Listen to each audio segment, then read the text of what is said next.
the mind on the inner space within the crown center, and sitting stably without any movement, having the eyes closed in succession.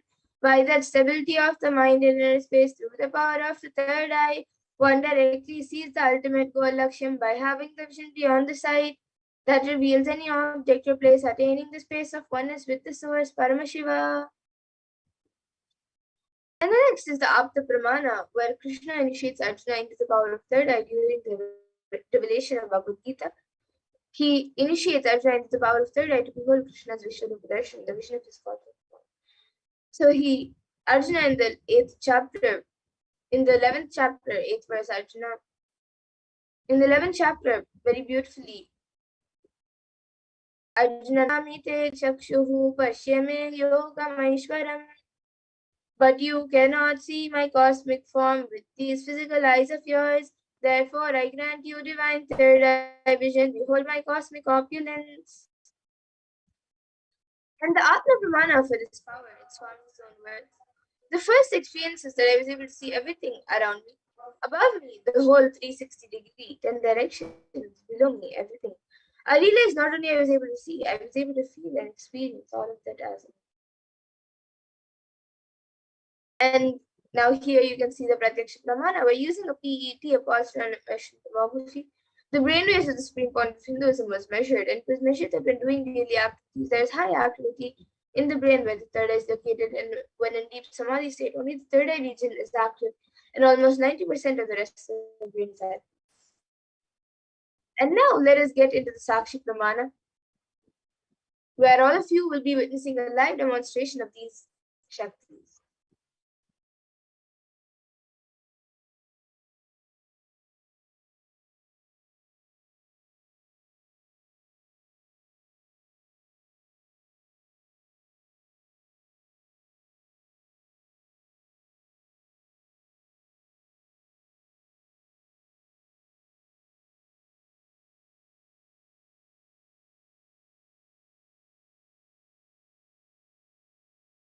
Yes, now we'll be getting into the live demonstration of the powers of third eye.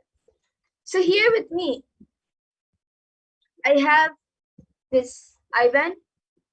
In front, it is a thick opaque plastic sheet, and in the back, there is thick black sponge, which will not allow any type of light to enter.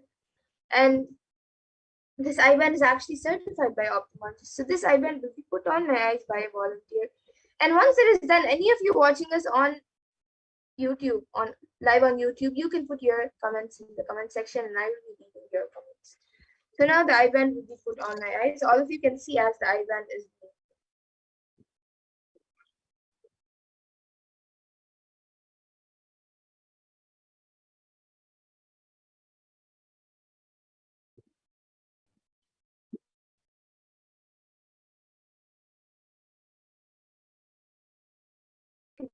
Move a little bit.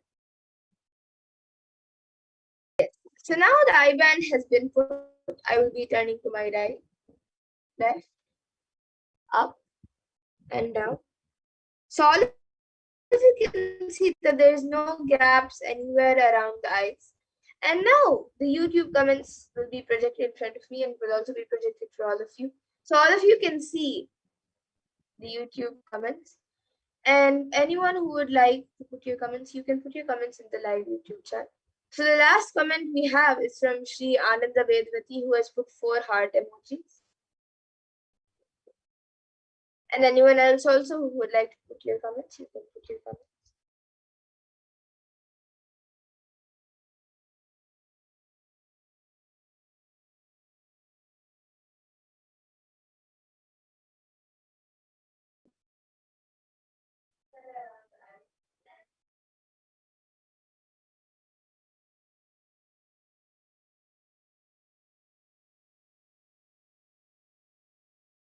So we can project the comment by Shri Ananda Vedvati.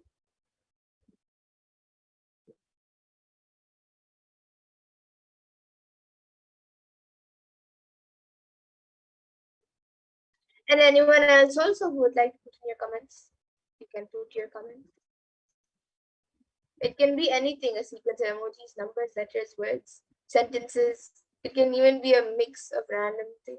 And it can even be a sentence that does not even make sense or a word that does not even make sense.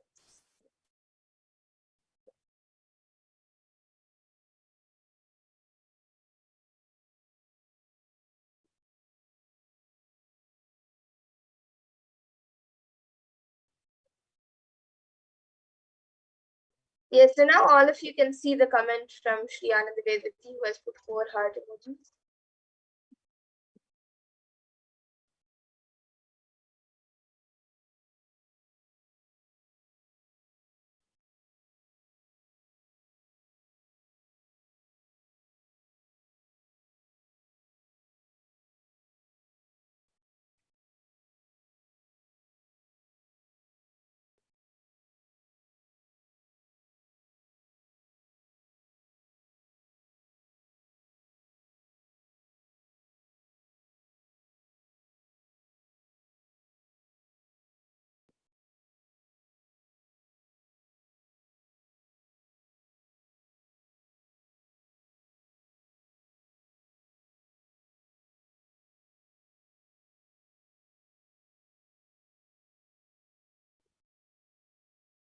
And on the Kailasa Nithyananda Sangha page, we have Kumar MR, who has put Om Nithyananda Paramashivoham, and the Namaskar emoji, heart emoji, Namaskar emoji, and heart emoji. And yes, now we have another comment from Male Kalahiki, who has put Aloha Nithyananda, and the Namaskar emoji, heart emoji, and Namaskar emoji, and the hibiscus emoji.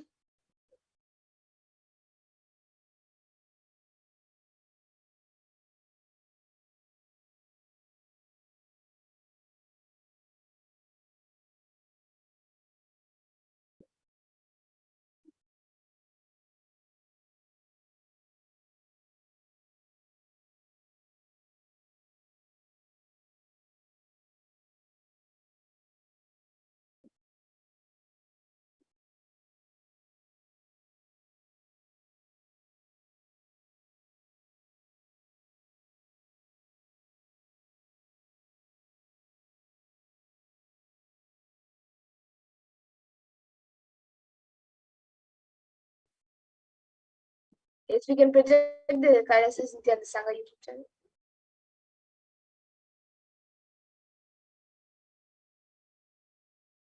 So we have a comment from Kumar Rahman, who has put Om Nithyananda Paramashivam, Namaskar emoji and a heart emoji twice. And then Rajendran,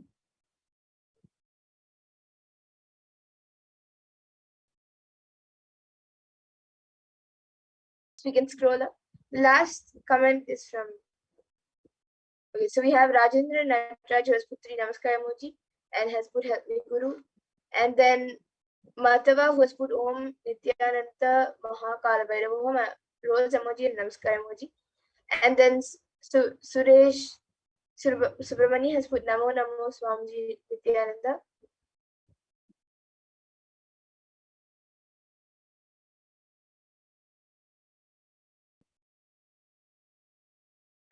Paramahamsa Guruji Namo Nama.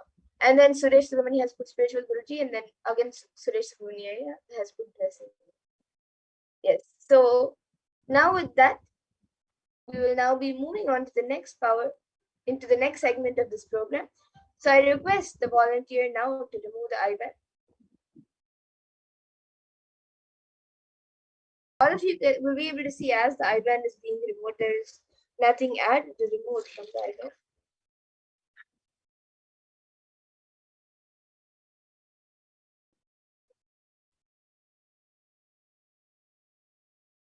So here also you can see the IBAN. And now we will be moving into the next segment of this program, where we will be learning more about who is Devi Parashakti and how we can connect to Devi Parashakti.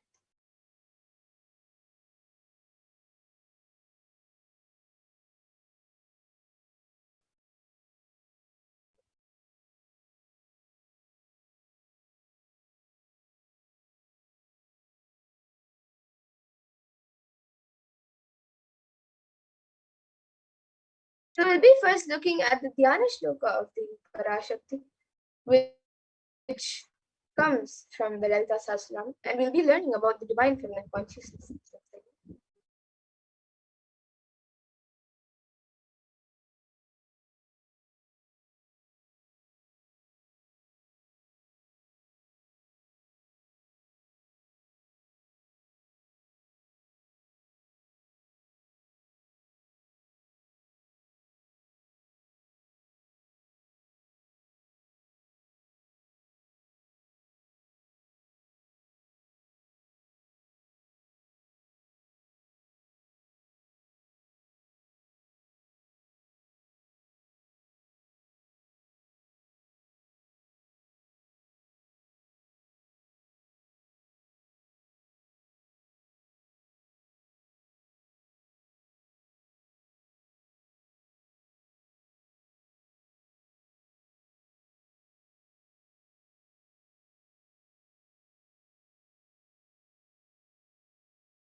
Yes, so now in this next segment, we'll be learning about the divine feminine consciousness. So we'll be first looking at the Dhyana Shloka of Devi Parashakti that comes from the Lalita Sahasranama Dhyana Shloka.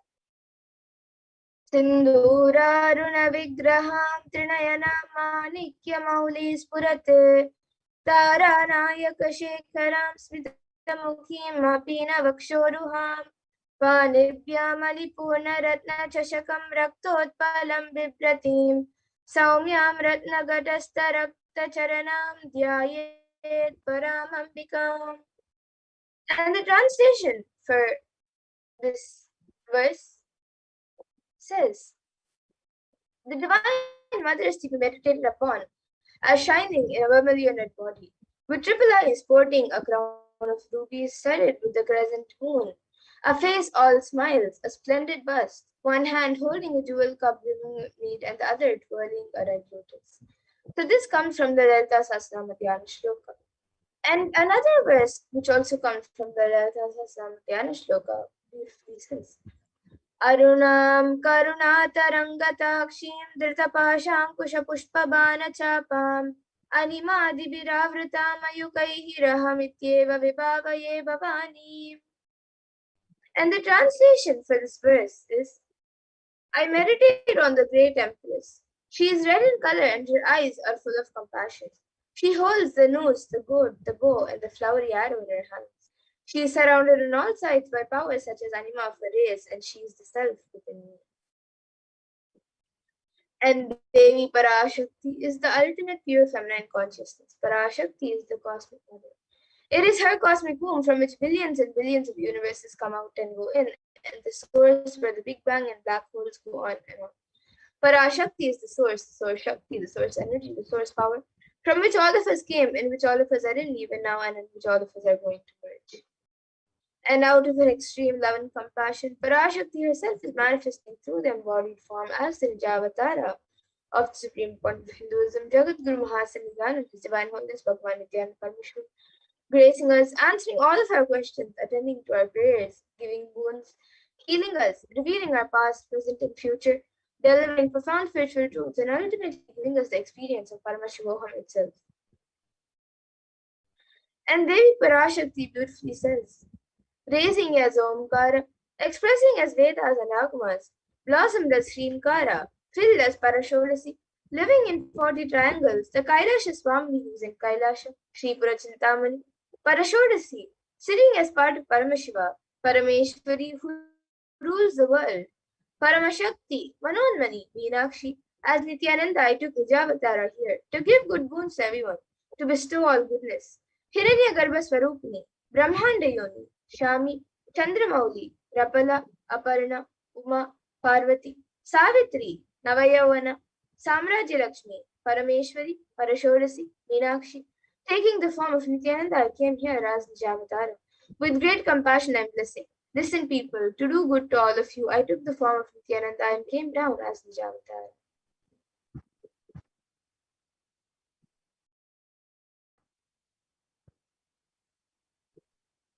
Raising in Omkara, blossoming, Shiva manifesting as the source of existence, powers of existence, expression of existence, from the oneness of Om, blossoming as two into Prakriti and Purusha, blossoming as the three Shaktis, Ichcha, Kriya, Jnana, growing as the four Vedas, expanding as the five Panchabhutas, beyond the six chakras, filled as the Gotras of the seven Rishis, expanding as the eight directions, existing as the nine Grahas, blossoming as the 10 Indriyas, being as the 11 Rudras, creating all the worlds, bringing life to tell and make truth blossom, and to do good.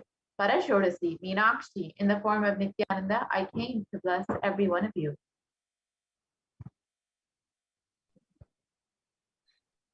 And now let us see how we can receive Devi Parashakti. So literally we're seeing Paramashivoham and Parashakti at that moment. She is there on your screen. So always receive it in a very traditional manner.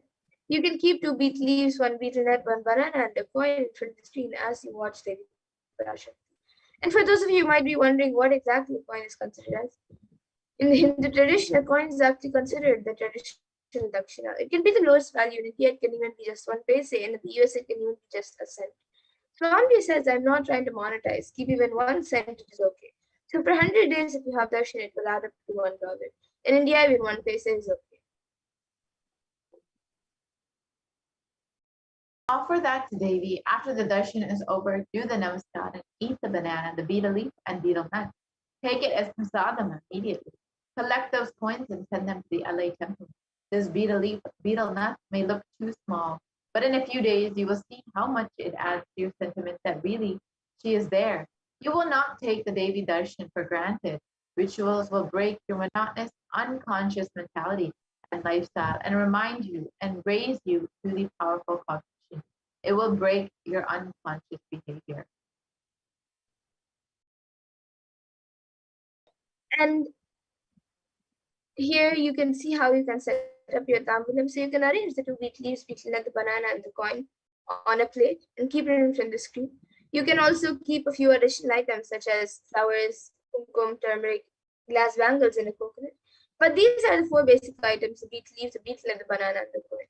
So you can arrange the items in a plate, keep it in front of the screen as you get ready to receive Devi Parashakti when she comes for the darshan. And with that, we come to a conclusion of this segment where we have learned who is Devi Parashakti and how we can receive Devi Parashakti when she comes for the darshan.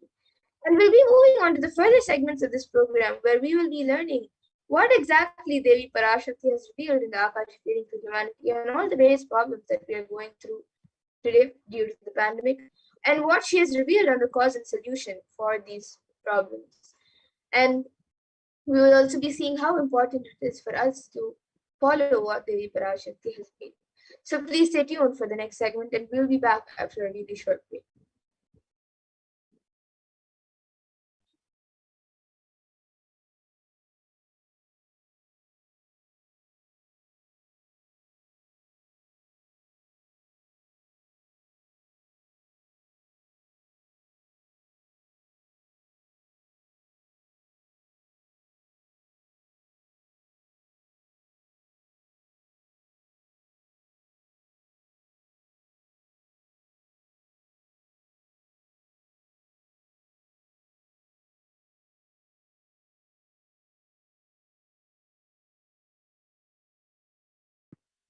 And now we'll be entering into the next segment where we will understand some of the revelations made by Devi Parashakti.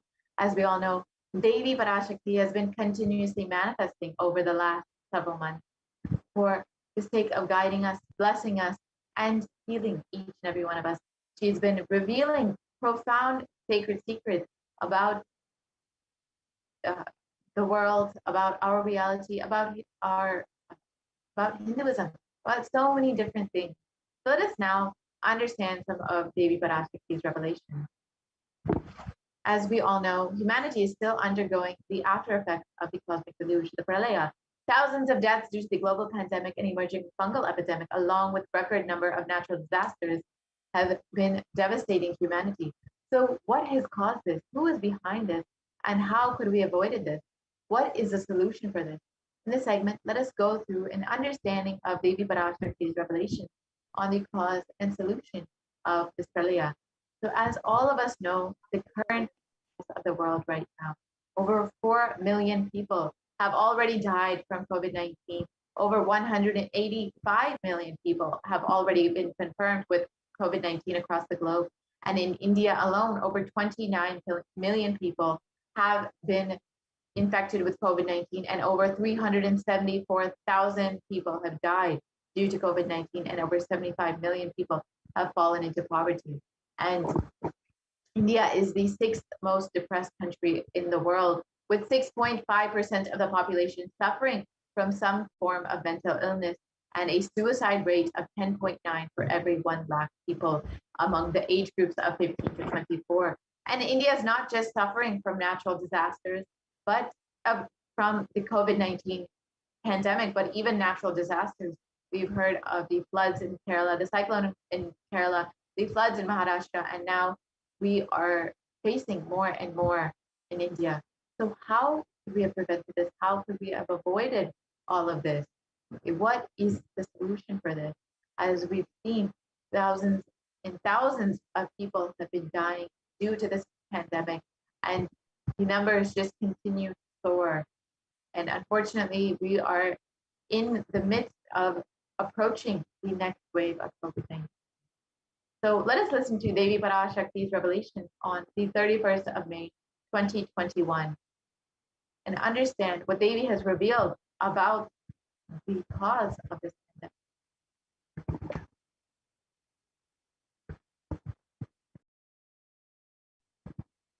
For this huge Kirmi Bhojam hell not to come to India. In 2020 itself, I had planned to do the Padayatra throughout India and the 12 Jyotirlingas through my son Swamiji. They chased the captain out of the ship. See what is going to happen now. Let us go back to 2017 when the Supreme Pontiff of Hinduism revealed the vision for this Padayatra.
And Supreme Conscious Hinduism reveals the vision for this Padayatra in 2017.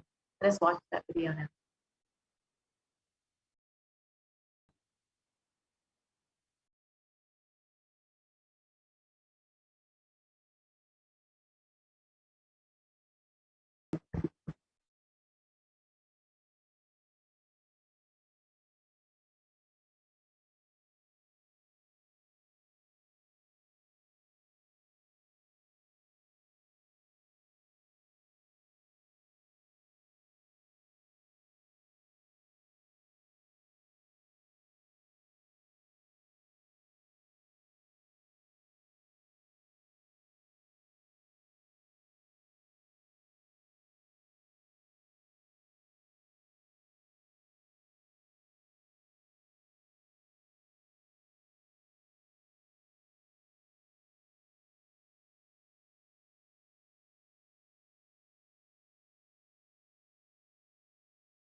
Just want to enjoy India.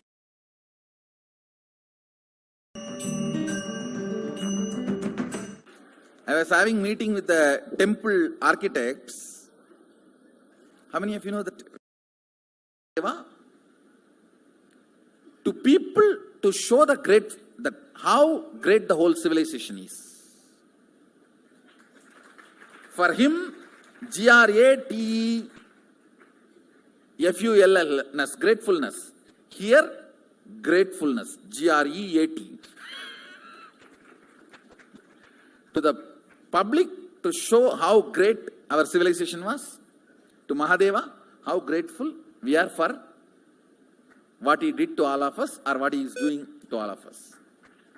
Gratefulness and this whole thing need to be made as a statement.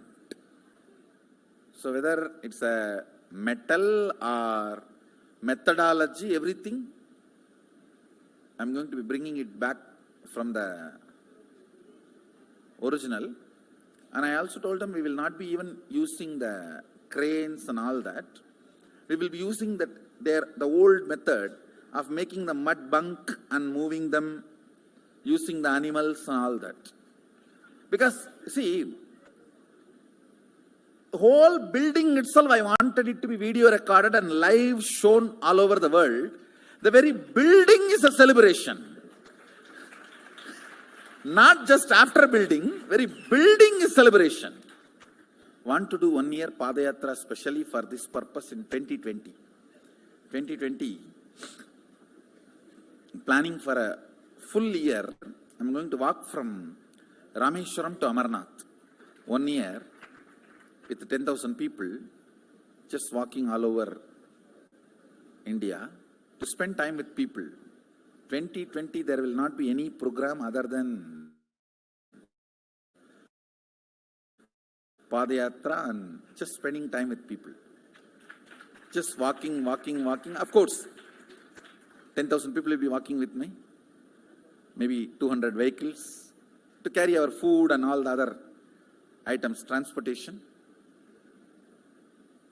Enjoying the river banks, forests, and time with nature. 10,000 people manifesting powers, walking from village to village. What do you think will happen?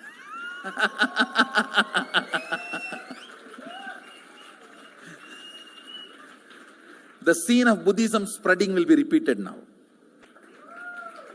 How the Buddhism spread. 10,000 monks walking from village to village. What will happen? That's only monks. Here power manifesting 10,000 people. The whole village will be manifesting powers. Just want to enjoy India and let India enjoy me. So planning for next year Kumbh Mela 2019, next year January Kumbh Mela. Before that, all the Balalayam, everything. Balalayam is going to be like the same structure outside with one stone tower, gold coated. It will be something like a 40 to 50 feet tall stone tower and 5 Rajagopurams, which will be something like 120 feet. This will be the Balalayam.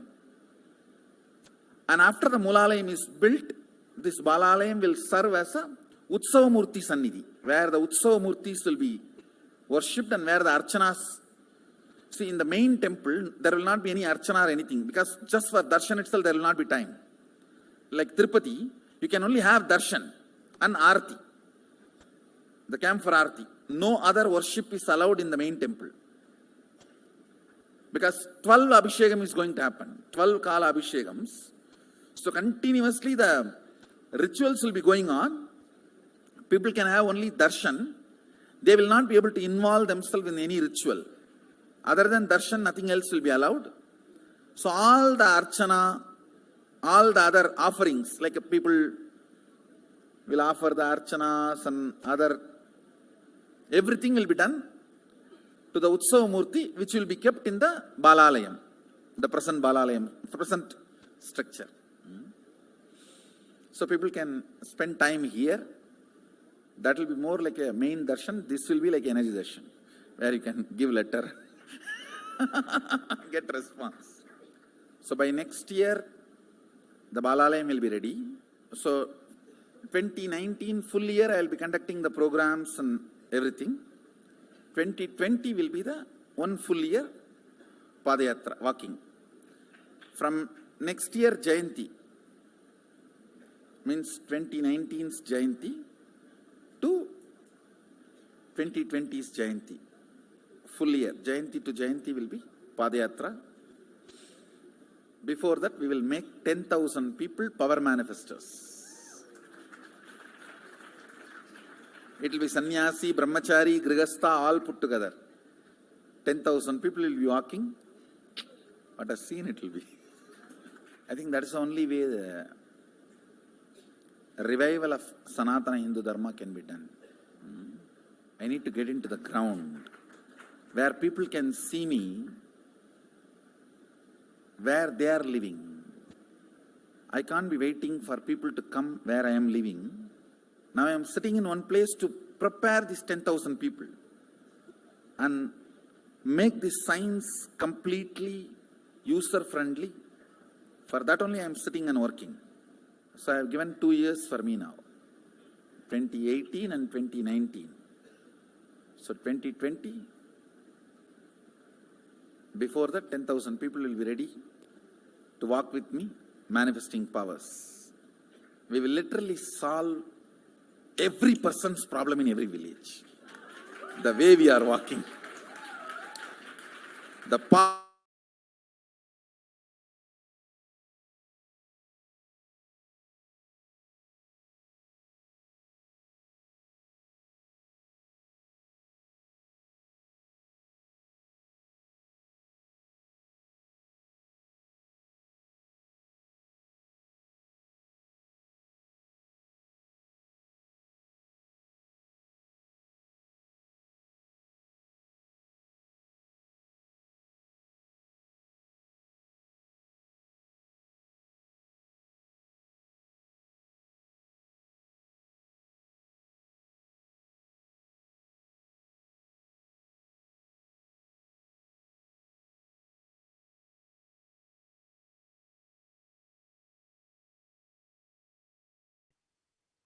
The Supreme Pontiff of Hinduism revealed the vision for this Padayatra in 2020 itself.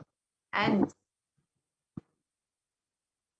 as in 2017 itself, for this Padayatra that was to be taking place in 2020, the Supreme Pontiff of Hinduism revealed how this Padayatra would be like the scene of Buddhism spreading. And again, it would revive the whole Sanatana Hindu Dharma across India, and it would give people the opportunity to see the Supreme Pontiff of Hinduism where they are, to be given solutions to every problem from where they are, to receive all of the guidance and blessings and solutions from the Supreme Pontiff of Hinduism himself. And it would be from Kanyakumari to Kashmir, and with 10,000 power manifestors. So this was the vision that the Supreme Pontiff of Hinduism had for this Padayatra that was to be taking place in 2020. However, this Padayatra was not able to happen.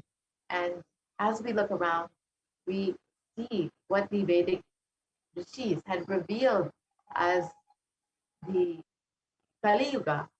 What, as we see so much of suffering and destruction around us, we see what the Vedic rishis had explained as what would be this Kali Yuga. And unfortunately, because of this, the Supreme Pontiff of Hinduism was not able to perform this Padayatra as he was chased out of India, as he was driven out of India because of the ongoing persecution. So let us understand a little bit more about what the Vedic rishis had revealed as this Kali Yuga and see how it is exactly what we are experiencing with this whole pralaya, with so much of suffering and destruction.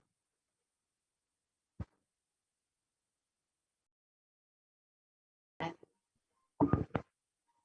since the age of 10, the Supreme Pontiff of Hinduism has been continuously enriching people and preparing them for this Padayatra to save them from this pralaya.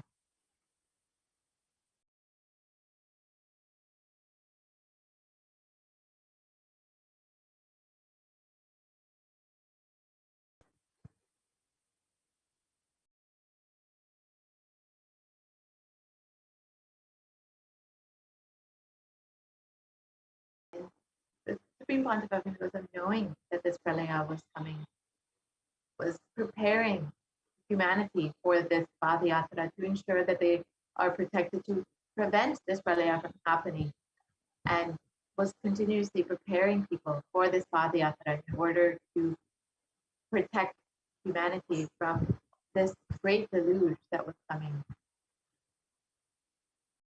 And the Supreme Pontiff of Hinduism has been continuously enriching people, initiating them into the science of enlightenment in order to prepare them for this Padayatra that would save humanity from this pralaya.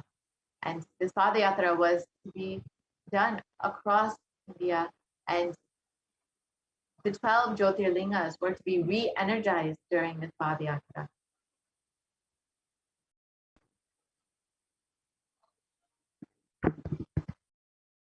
So from that age itself, the Supreme Point of Hinduism has been enriching and initiating masses into the science of enlightenment through his powerful discourses and initiations. Here you can see a picture on the 19th of November 2005 in Belgium, Tamil Nadu, in the program The Miracles of Existence.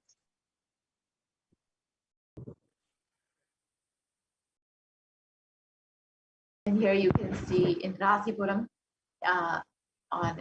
in Tamil Nadu, the 21st of November 2005, the program, What is the Need for a Guru? In each of these, you can see how many thousands of people are in attendance. You can see how many people were blessed by the Supreme Pontiff of Hinduism in Namakkal, Tamil Nadu in 2005. You can see thousands of people sitting and being blessed. This was in the early 2000s. The Supreme Pontiff of Hinduism was just starting out his public life, but still, so many people were in attendance, so many people were being blessed by the Supreme Pontiff of Hinduism. Here you can see the Nithyananda program in Salem, Tamil Nadu in 2005.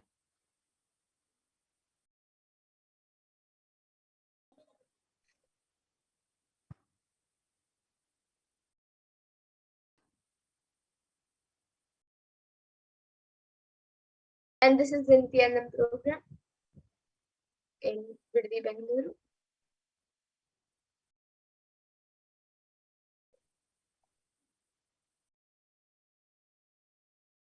And the birth star celebrations in Tirunelveli, Tamil Nadu.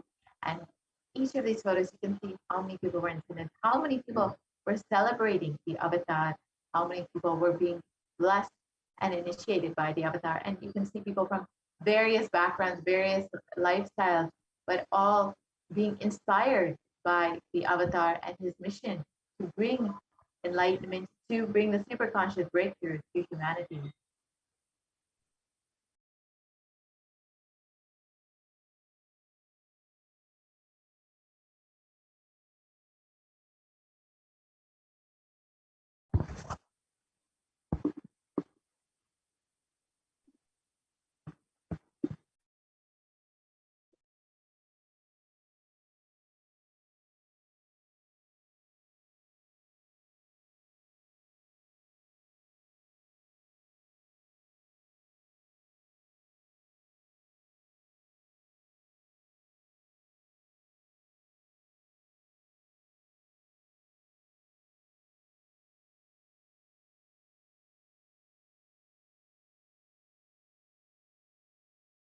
Yes. And you can see in each of these programs how many thousands of people the Supreme Concept of activism was continuously enriching and continuously blessing people, initiating them, and giving them the experience of enlightenment, giving them the science of enlightenment in order to continuously protect people and continuously give them the next level breakthrough to prepare them for the ultimate mission that the Supreme Concept of activism had to give humanity the superconscious breakthrough.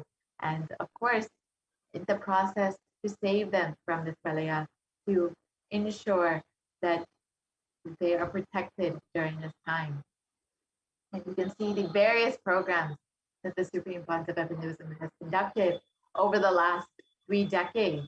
How many people were blessed, how many people were independent, and each being just radiating from the energy that the Supreme Concept of Hinduism was blessing them with.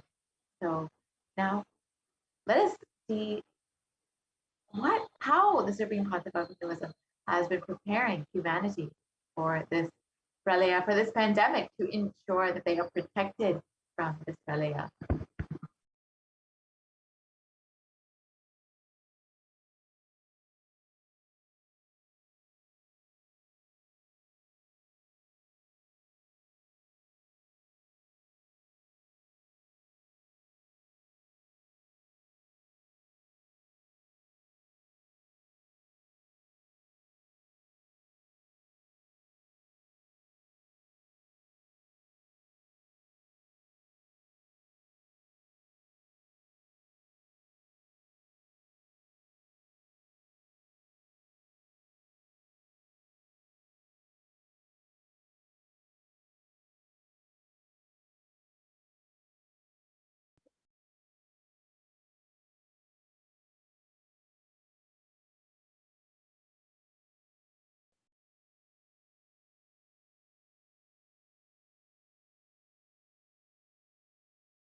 So here you can see how in the Kurma Purana, sage Vyasa echoes the Rishi's declaration that Kali Yuga will be the worst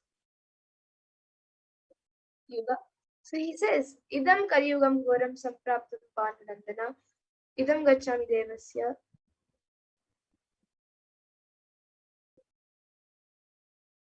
Yes, and continues.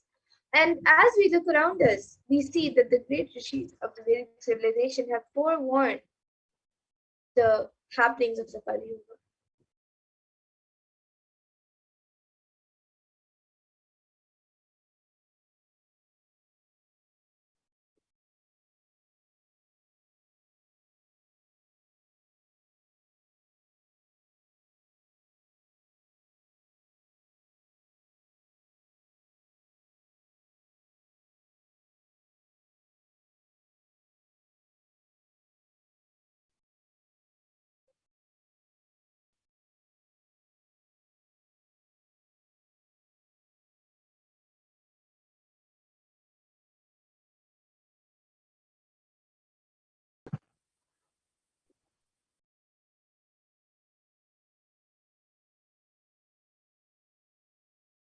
And Tej Vyasa has described the Kali Yuga in the Kurma Purana as the worst of all the yugas, where man will be his own worst enemy.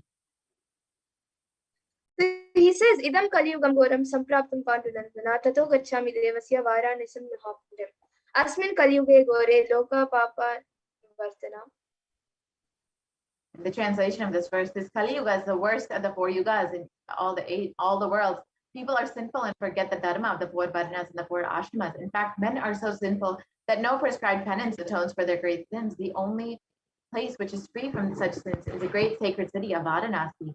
And it continues on. Brahma is a presiding divinity or devata for Krita Yuga. In the Treta Yuga, it is Bhagavan Ravi, in which appeared Sri Rama. In the Dvapara Yuga, it is Bhagavan Sri Krishna. And of course, in the Kali Yuga, it is Lord Rudra, who is the avatar for this Kali Yuga, Lord Paramashiva himself. And on the 2nd of January, 1978, out of his deepest compassion to protect humanity, Paramashiva himself descended into the human form in order to guide people and protect them from this Kali Yuga. And if the Supreme Pontiff of Hinduism had waited even one more year, it would have been too late for humanity.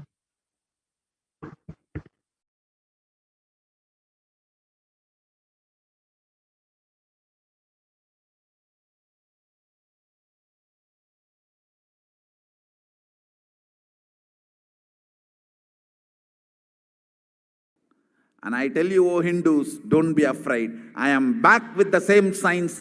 We are going to be rich.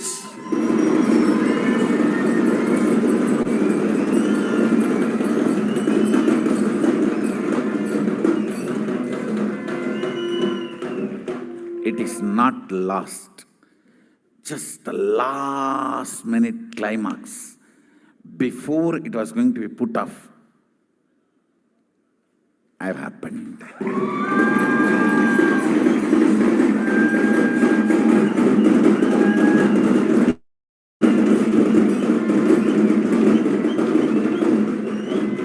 (1979) would have been late. 1979 would have been late.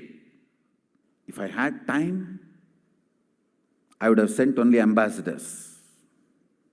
Because no time, I have to get up and come directly.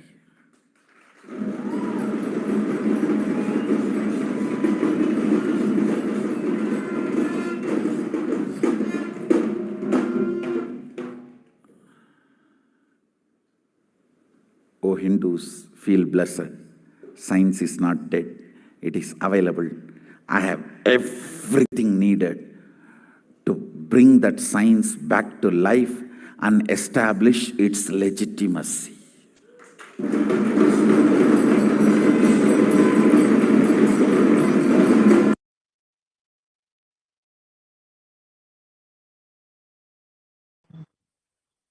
During Hinduism explained in play for humanity if he had waited even one more year to take the human form.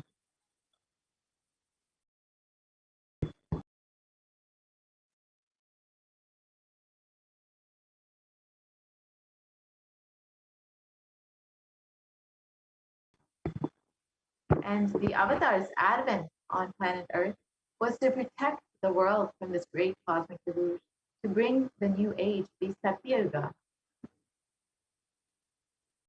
Let's watch now the explanation of this from Devi Parashakti herself.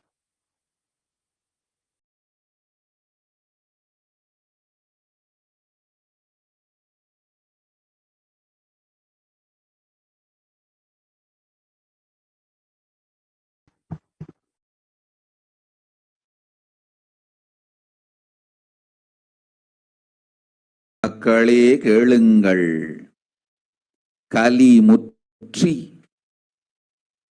கலி கழிந்து புதுயுகம் சத்தியயுகம் புறப்பட வேண்டிய காலம் வந்ததனால் வந்திருக்கின்றது இந்த பெரும் பிரளயம்.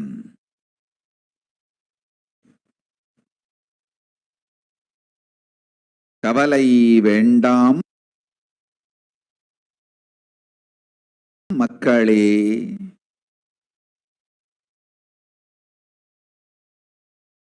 நித்யானந்தன் வடிவம் தாங்கி நாமே இங்கு வந்திருக்கின்றோம். நித்திய யுகம் செய்வோம், நித்திய யுகம் சத்தியயுகமாய் மலரும் இங்கு. ஆனந்தமாக இருங்கள்.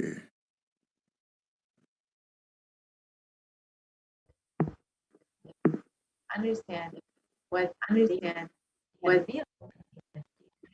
people of the world, listen. Kali Yuga has matured, and over time, it has come for Satya Yuga to happen. So this great pralaya has come. Don't worry, people. In the form of Nithyananda, I myself have come here. I will make Nitya Yuga. Nitya Yuga will blossom as Satya Yuga. Be blissful.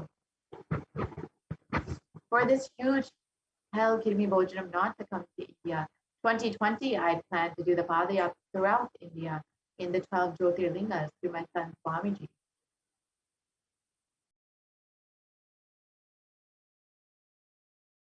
And to prepare for this, the avatar began the Padayatra at the mere age of 10. And the Supreme Pontiff of Hinduism began enriching people one person at a time with the truths from the sacred scriptures and the secrets of higher living. And even as the Supreme Pontiff of Hinduism was just a teenager, all of his classmates recall the Yatra, where the Supreme Pontiff of Hinduism led them from Gudiyattam, Tamil Nadu to Tiruvannamalai, his birthplace, and a huge pilgrimage site.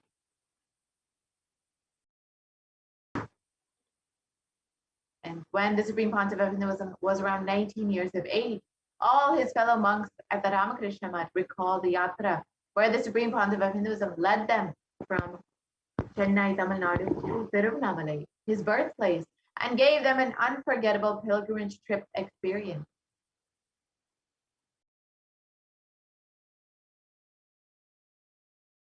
And the Supreme Pontiff of Hinduism continued walking the length and breadth of India, reaching more and more people and preparing each one until the Supreme Pontiff of Hinduism founded the international mission, the Nithyananda Sangha, to revive Kailasa internationally on the 31st of December, 1999.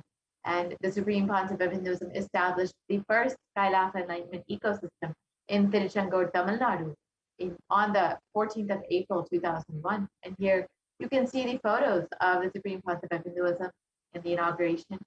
And in 2003, the Avatar continued his Vijayatra all over the world to enrich people from various backgrounds.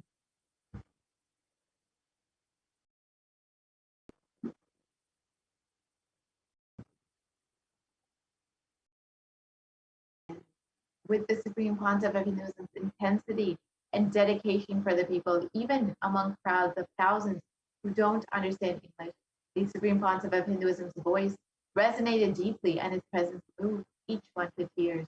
You can see the photos from different programs in both Guadeloupe and Brazil, where most of the audience were not English speakers, yet each one deeply connected with the Supreme Pontiff of Hinduism.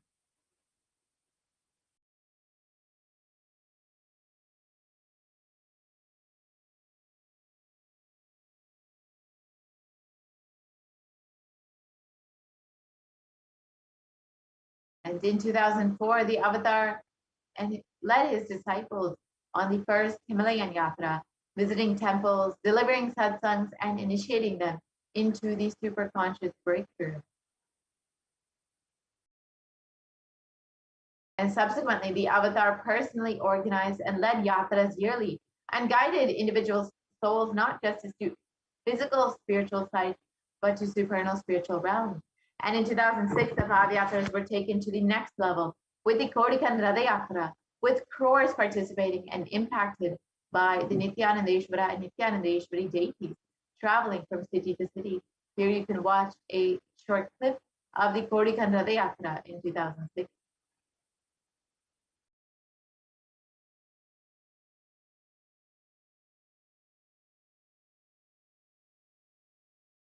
And the Kodikan Radha Yatra culminated with the consecration and inauguration of the Karma Mandir, the sanctum sanctorum of the Nithyananda Paramashivam, Nithyananda Parashakti, and the Swayambhulinga at Adi Kailasa, Bangalore in South India.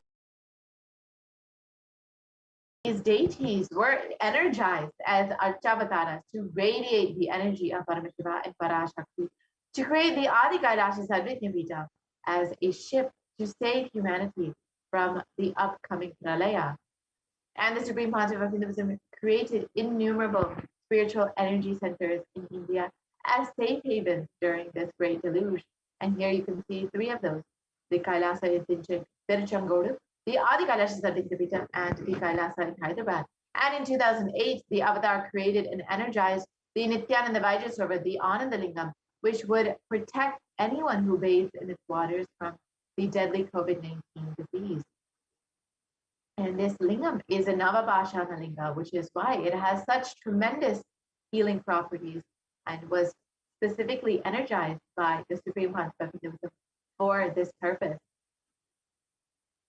नमस्सहस्राक्षाय च चतुर्धन्मने च नमो गिरिशाय विष्टाय च नमो नीरुष्टमाय च शुमते च नमो ह्रस्वाय च वामनाय च नमो बृहते च वर्षीयसे च नमो वृद्धाय च संवृद्धने च नमो अग्र्याय च प्रथमाय च नम आशवे च जिराय च नम शीघ्रियाय च शीघ्राय च नम ऊर्म्याय च वस्वन्याय च नम स्रोतस्याय च दीप्याय च नमो ज्येष्ठाय च कनिष्ठाय च नम पूर्वजाय च परजाय च नमो मध्यमाय च पगल्भाय च नमो च गण्याय च बुद्ध्याय च नमस्तोभ्याय च प्रतिसर्याय च नमो याम्याय च क्षेम्याय च नम उर्वर्याय च खल्याय च नम श्रोप्याय च वसान्याय च नमो वन्याय च कक्ष्याय च नम श्रवाय च प्रतिश्रवाय च नम आशुषेणाय च आशुरथाय च नम शूराय च वभिन्दते च नमो वर्मिणे च वरुथिने च नमो बिल्मिने च कवचिने च नम श्रुताय च श्रुतसेनाय च नमो दुन्दुभ्याय च हनन्याय च नमो धृष्णवे च प्रवृषाय च नमो दूताय च प्रहिताय च नमो निषङ्गिने च श्रुतिमते च नमस्तीक्ष्णे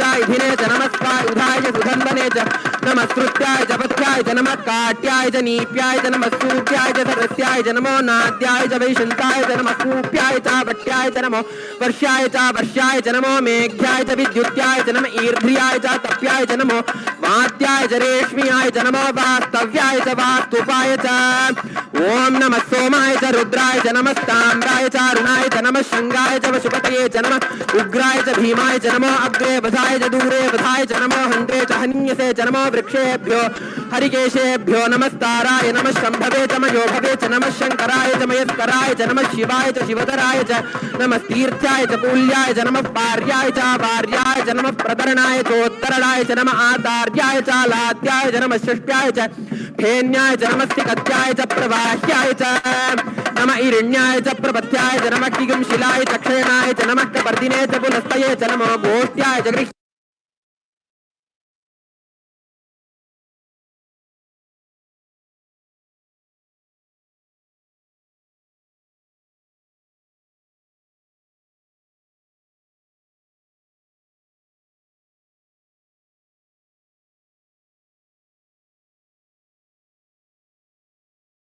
And in 2009, the Avatar held another Kodika Ratha Yatra and garnered international attention, creating a movement where lakhs of Hindus once नित्य सद्गुरु नित्य सद्गुरु नित्य सद्गुरु नित्यने नित्य सद्गुरु नित्य सद्गुरु नित्य सद्गुरु नित्यने நின்முகம் நீனைந்து இங்கு நிர்மலமாகவே ஆனதே இதய சக்கரம் அனகதமும் இனிமையோடு திறந்ததே நித்ய சத்குரு நித்ய சத்குரு நித்ய சத்குரு நித்யனே நித்ய சத்குரு நித்ய சத்குரு நித்ய Sadhguru நித்யனே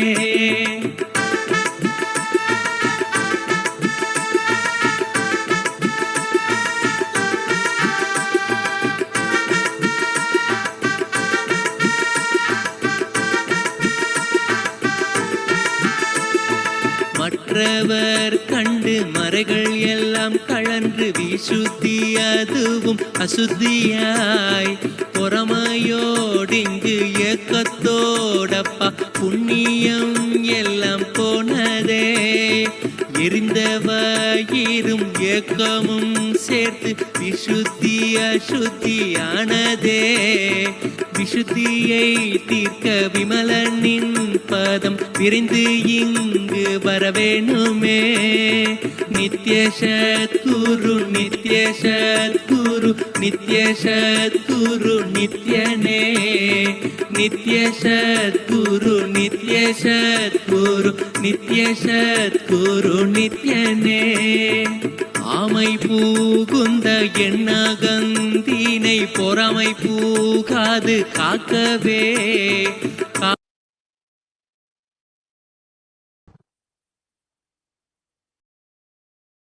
And wherever the avatar's feet have graced the planet Earth, there the seeds of superconsciousness have been sown.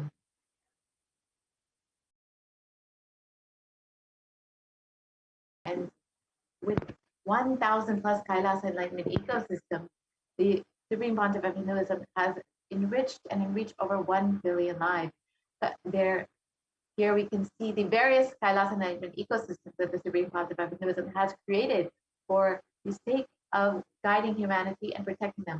The first was the Kailasa in Erode. This is the Adi Kailasa Satyapeetham in Bangalore. And each of these Kailasa enlightenment ecosystems was created specifically by the Supreme Pontiff of Hinduism for enriching humanity. Kailasa in Tirunamalai, and to ensure that there is an ecosystem to bring the super conscious breakthrough to humanity, and of course to guide them during Pralaya as well. Kailasa in Columbus, Ohio, which was established in 2007 directly by the Supreme Pontiff of Hinduism. And this was the first temple outside of India that was energized by the Supreme Pontiff of Hinduism. And here are more photos of the Kailasa in Columbus, Ohio. You can see the Supreme Pontiff of Hinduism performing the Kumbhabhishekam, the energizing and inauguration of the temple. And the Kailasa in Los Angeles, which was also established in 2007 directly by the Supreme Pontiff of Hinduism.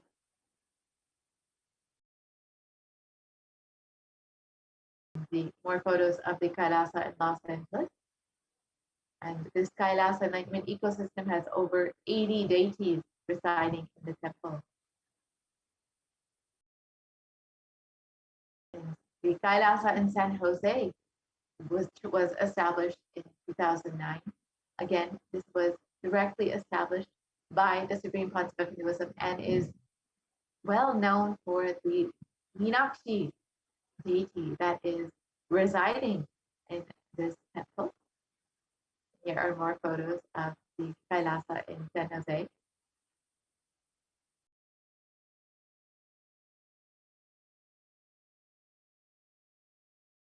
And the Kailasa in Seattle, Washington, which was established in 2008 directly by the Supreme Pontiff of Hinduism. And in the words of the Supreme Pontiff of Hinduism, since the skies are always celebrating, we should also celebrate. The Nithyananda Hindu Temple, Seattle, is a powerful energy center with a grand vision and space to raise the consciousness of the Pacific Northwest in the United States. And the Kailasa in Houston, Texas, established in 2017 with the blessings of the Supreme Pontiff of Hinduism himself. It was established on Mahashivaratri and has been blessed to have the energy of the Navagrahas to remove all doshas for anyone who comes and prays in this temple. Here are more photos of the Kailasa in Houston. And here is the Kailasa in Charlotte, North Carolina, which was established in 2013 on the auspicious day of Vijayadashmi, which is coming up, as we all know.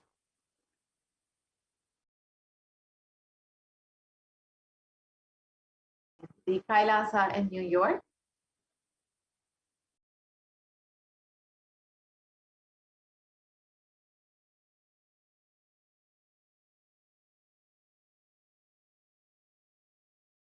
The Kailasa in Washington, D.C. You can see the deities. The Kailasa in Washington, D.C.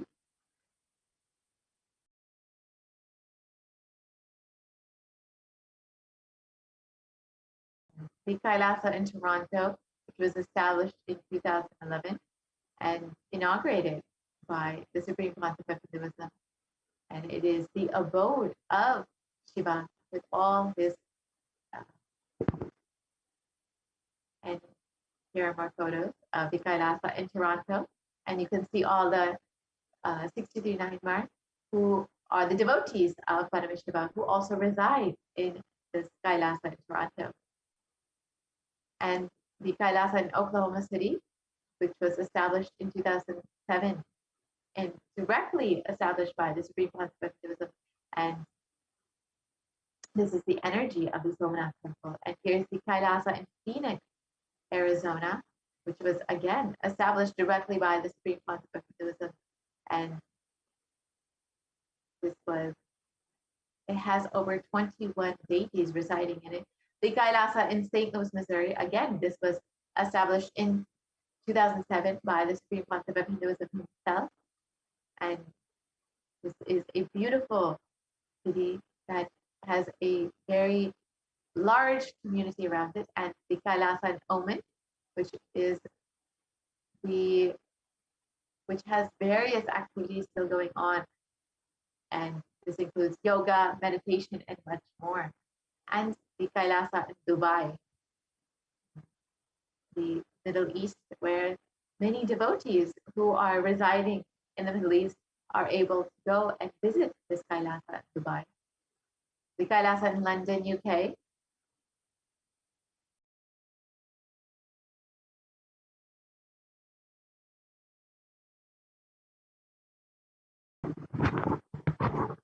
The Kailasa in Scotland, UK.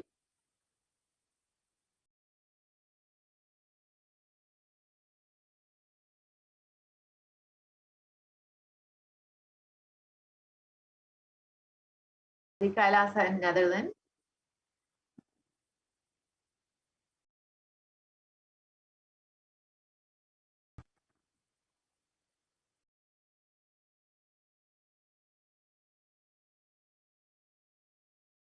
The Kailasa in Slovakia.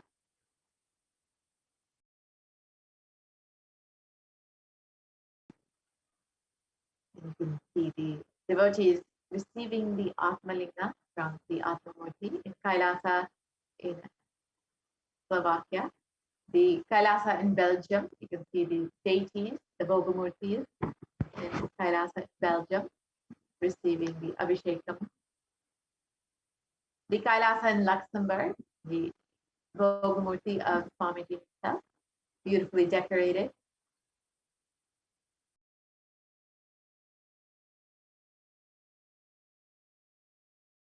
The Kailasa in Austria, you can see the Bhogamurtis of Nithyanandeshwara, Nithyanandeshwari, and Swamiji.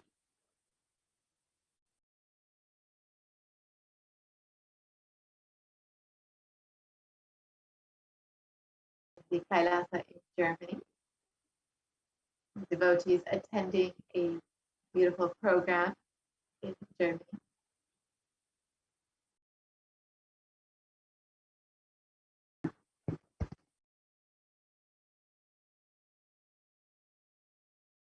The Kailasa in Italy. You can see the Bhogamurti is beautifully decorated by the devotees. The Kailasa in France, the devotees and disciples enjoying the puja and the satsang.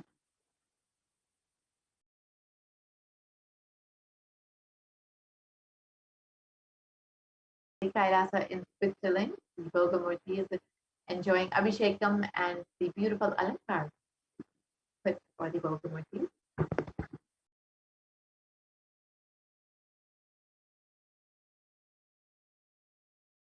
The Kailasa in Mauritius, the devotees and disciples performing Abhishekam for the Bhogamurtis as well. And of course, putting beautiful alankar for them. The Kailasa in South Africa, the beautiful banyan tree and the deity of Swamiji.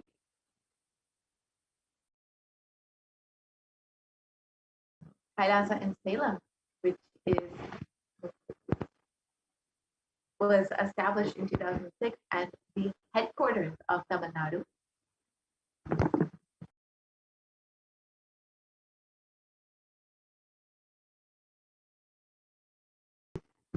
More photos of the Kailasa in Salem, the Supreme Path of Hinduism, doing the Maheshwara Puja, which we will be having tomorrow morning as well.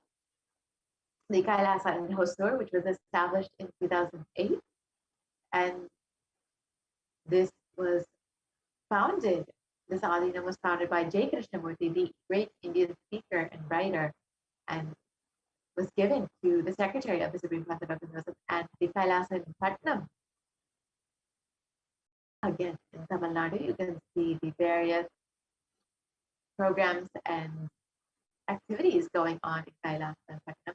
The Kailasa in Varanasi, in Kashi itself, the deities and the Naivedya being offered to the deities.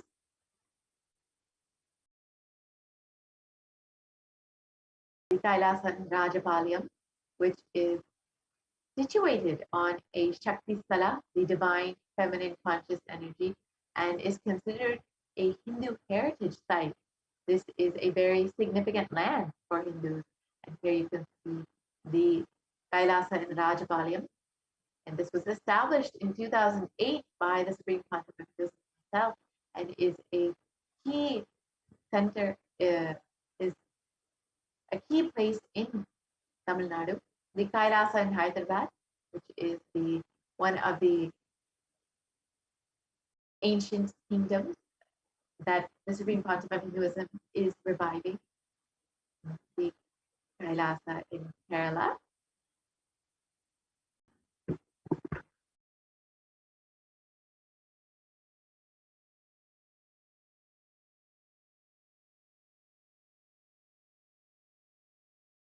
The Kailasa in Gujarat, which is the Yogini Sarvajñapita, dedicated for reviving all of these sacred feminine traditions. And here you can see the Yoginis, Rudrakanyas, Bhairavas, Bhairavis, and here you can see the Kailasa in Tiruvanmiyur in Chennai, the Supreme Concept of Hinduism himself doing the arati for the deities in Kailasa in Tiruvanmiyur. And the Kailasa in Alankulam in Tamil Nadu as well. You can see the various activities, the Annadan, and other programs happening in Kailasa Alankulam.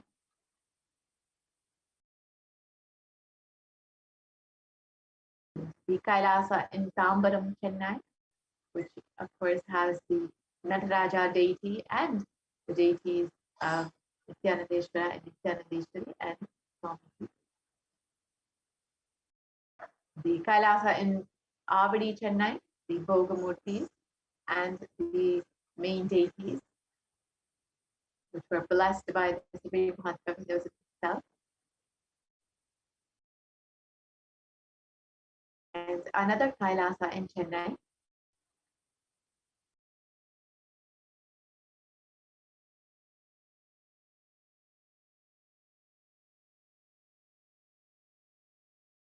Deities that were again blessed by the Supreme Path of Hinduism.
We saw the Kailasa in Malaysia.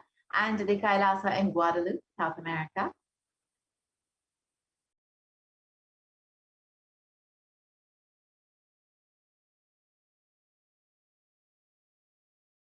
And to ensure humanity survives this pralaya, to guide them out of this pralaya, the Supreme Pontiff of Hinduism has created the sovereign order of Kailasa with thousands of sannyasis from various backgrounds. And the Supreme Pontiff of Hinduism has initiated thousands of people into Nithyananda spiritual healing, who are actively healing people from all over the world. And this, over 2,500 satsang centers and Paduka mandirs and home temples still operate as de facto embassies of Kailasa today. And the avatar has inspired millions to reclaim their Hindu-centric freedom. Thousands of padayatras were conducted by the Hindu diaspora all over the world to honor the hard work of the Supreme Pontiff of Hinduism and the revival of Kailasa. In 2017, the devotees in Malaysia planned a padayatra and executed it successfully, with thousands who participated, with the dying Hindu population in Malaysia being reinvigorated. And for every major festival, devotees from all over the world do the padayatra out of their sincere devotion and love for the Supreme Pontiff of Hinduism.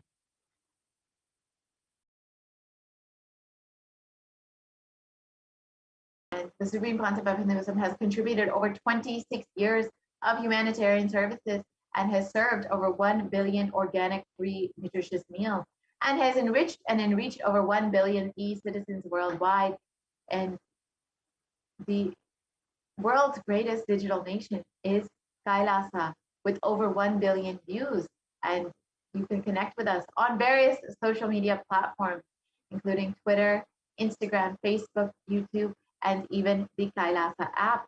And over 1 billion e-citizens in over 100 countries have built successful communities and are enjoying this beautiful enlightenment ecosystem established by the Supreme Pontiff of Hinduism, especially during this pandemic, during this pralaya, when so much of unease and anxiety is there.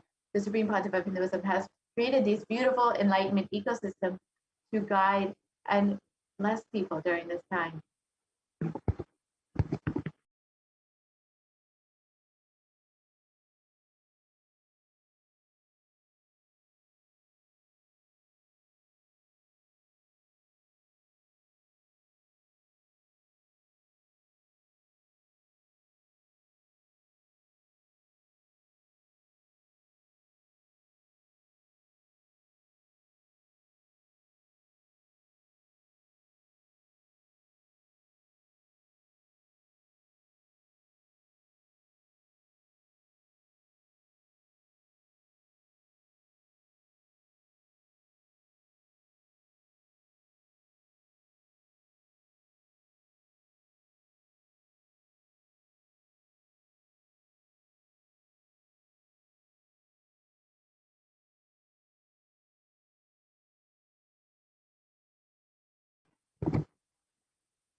And the Supreme Pontiff of Hinduism has established the Sri Kailasa Uniting Nations and has contributed over 26 years of humanitarian services in global peace education and children equality, and food and environment.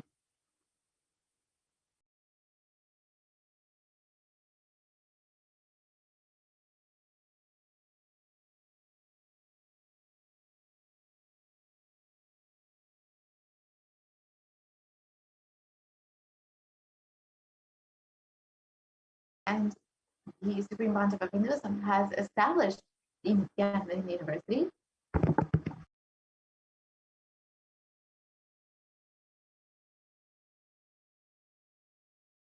and has served over 1 billion free meals and continues to serve free food in over 197 countries all over the world.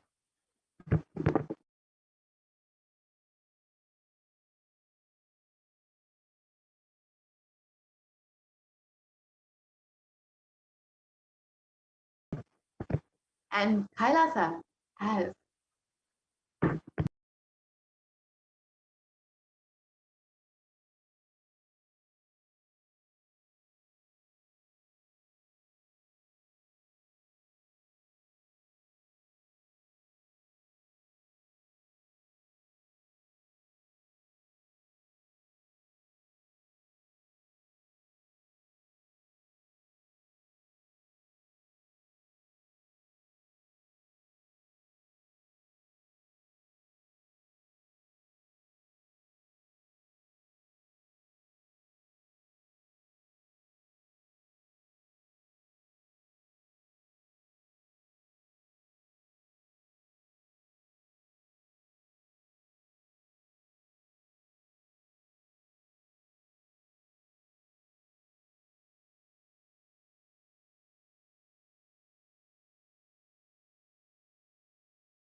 Nithyananda. Welcome back to the session where we'll now see what the various offerings we can offer to Devi Parashakti as our expression of gratitude.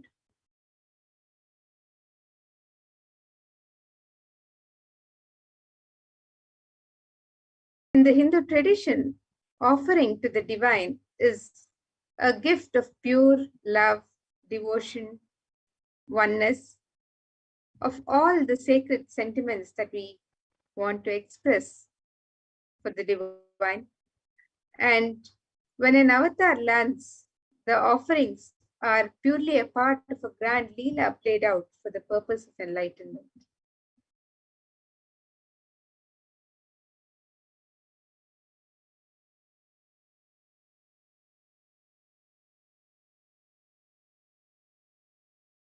And let us see a Dhyana Shloka on Devi Parashakti, Manonmani from the Mulagama Manonmani, Dhyana Shloka. This verse says, Induni Baveda Karavani Nayanam Syat, Pankajavara Japakshara Sarayuktam, Angahima Bhushana Vichitra Vasanam Syat, Tunga Mukutojwala Manonmani Swarupam.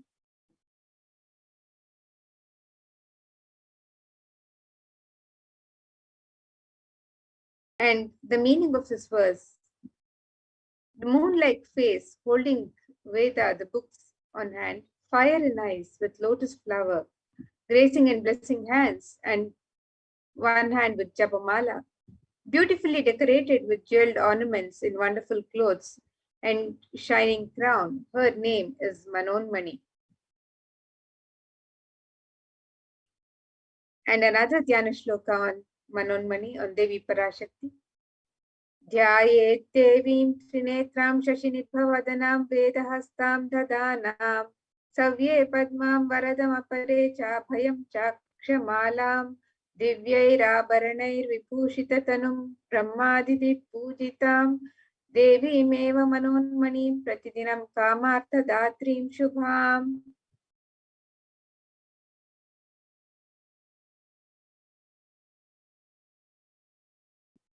In the meaning of this verse, I meditate on Devi with three eyes, glowing like a moon, and holding the Veda, lotus, and gracing with blessing and gracing hands.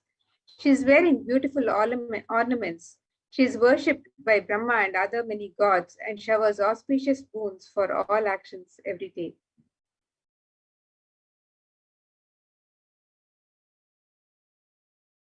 And in the Hindu tradition, the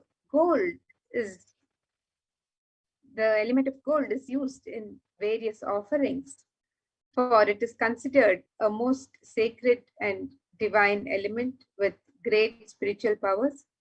So let us see the Shastra Pramana for the significance of the divine element of gold. In the Atharva Veda, the verse says, Tredajutam janmanetam hiranyam agnirekam priyatamam babhuva somasyaikyam insitasya parapatata apamekam vedasam reta ahutatte hiranyam trividastavai vishe. The translation, triply born by birth is this gold, from the atoms of Agni is one. It becomes dearest to Agni. One fell away from the Soma when it was hurt. One they call the seed of virtuous and powerful Apa, the watery molecules. Let that triple gold be for your long life. The gold is a divine element. It purifies anything it touches. It is an element of great spiritual significance and spiritual power of healing and enlightening. The vibration of gold has the power to infuse sattva energy and positive thought currents in anyone who wears and in anyone who sees or operates in its vicinity. Gold is present in all scriptures, agamas, Vedas, Shrutis, Smritis, Itihasas, and Puranas. In all Hindu scriptures, it is abundantly displayed that gold is the most auspicious and purest metal, which purifies our being. In the Hindu civilization, everything was built in gold, exchanged in gold. Ritual feasts were offered in gold bricks. When one was to be saved from life-threatening illnesses, gold was offered as a ritual fee. Gold was in abundance and used for weighing equivalent amounts of commodities, including cows. Kingdoms were built with huge doors of gold. The streets would have huge columns and huge arches made of gold. Horses and cows were dressed in gold. The Hindu civilization thrived on the banks of rivers of gold. The Indus River was called Hiranmaya, the river of gold in Rig Veda. The river Saraswati was called Hiranyavartini in Atharva Veda. Gold is the supreme element for offering gifts to the ones you love and revere. Temples are constructed and paved in gold. Deities are made in gold and decked and adorned in gold because it preserves the enlightenment energy for thousands of years and it lasts forever. And today, you can make various offerings to Devi Parashakti of in any which way, in so many different ways you can offer and express your sentiment to Devi Parashakti. And the first offering is the offering of the e-hundi, and similar to the hundi that is present in all the temples, all the Hindu traditional temples, where the devotee offers anything that they would like to offer when they receive when the darshan of the divine. You can offer in the hundi any amount in any currency, in multiple currencies of your choice, and this offering is made available on the website for you to express your sacred sentiments. And one verse on Devi Parashakti describes her love for devotion as follows. Bhakti Priya Bhakti Gamya Bhakti Vashya Bhayapaha Shambhavi Sharadaradhya Sharvani Sharmadaini. And this verse says, Devi is fond of true devotion and is realized through true devotion. She can be won over through true devotion, and she removes all fear. If there is any fear in the minds of devotees, Devi is sure to remove that fear. It is stated that Devi likes to be worshipped in autumn. Here it is meant that autumn of our lives, when thoughts turn more and more inwards, the role of the divine is known and understood clearly. The need for Devi worship becomes stronger. Shambhavi is the consort of Shambhu, Lord Shiva. Sharadharadhya means worshipped by Devi Sharada, Devi Saraswati. Sharvani is the wife of Lord Shiva. And in the Linga Purana, Lord Shiva is called Sharva in his earth form. Sharmadaini is Devi who bestows happiness on devotees. And you can offer your gratitude and devotion to Devi Parashakti by offering your kanika. And you can offer any kanika in the e-hundi. It can be of any amount and in multiple currencies.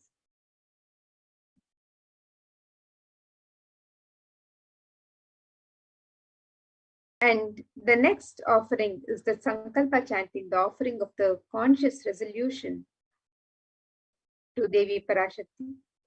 And this verse from Devi Mahatmyam, chapter 12, verse 34, the Shastra Pramana for the power of Sankalpa, it says, Prayaitan muhyate vishwam saiva vishwam prasuyate saya chitta cha vijanam tushta rudhim prayaschati. And the meaning of this verse, the goddess enchants this universe and she herself gives birth to this universe. That goddess, being prayed without interest in anything, gives that knowledge that leads to salvation and gives wealth in the materialistic sense. You can offer the Sankalpa, the conscious resolution, and be blessed with the fruition of desires and wishes, asked and unasked, the power of the Sankalpa, the conscious resolution, the divine answers what is the prayers of the devotee, which is not even verbalized. So you can make the conscious resolution, the Sankalpa, and offer this to Devi Parashakti today on the website. And we'll be projecting the website www.kailasamailer.com/sevas, where you can make all of these offerings to Devi Parashakti. The next offering that you can make to Devi Parashakti to express your love and devotion, your sacred sentiments. In the Lalita Sahasranama, verse 731, Devi is referred to as the Nama Parayana Prita, she who likes the repetition of her various names. And in this offering of the Sahasranama Swarnakasu, the gold coin is inscribed with, each coin is inscribed with one of her 1008 names. And you can offer these gold coins in 3 different denominations, and you can offer any number of gold coins as you would like to. This special and unique Archana is offered to the Mahameru of Devi Parashakti, and you can offer the gold coin described with each of her 1008 names and receive blessings to imbibe all of the Ananta Kalyana Gunas, all the divine qualities of Devi Parashakti.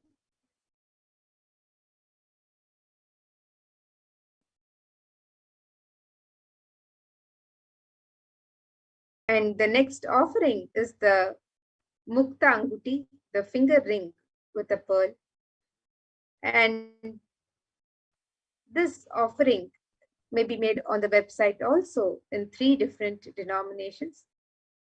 And one verse of that describes the beauty of Devi Parashakti adorned with the pearls.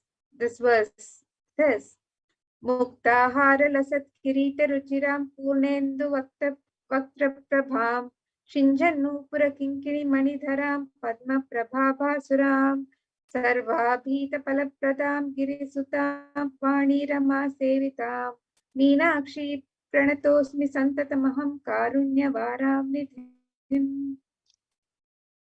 And this verse says, I bow to the goddess Meenakshi, whose crown has garlands of pearls and the face shining like a full moon, who wears anklets that are studded with gemstones and has small bells, who is shining like the splendor of lotus, who grants all the wishes, the daughter of the mountain, who is worshipped by goddesses Vani and Rama. I remain ever bowing to the goddess Meenakshi, the ocean of compassion.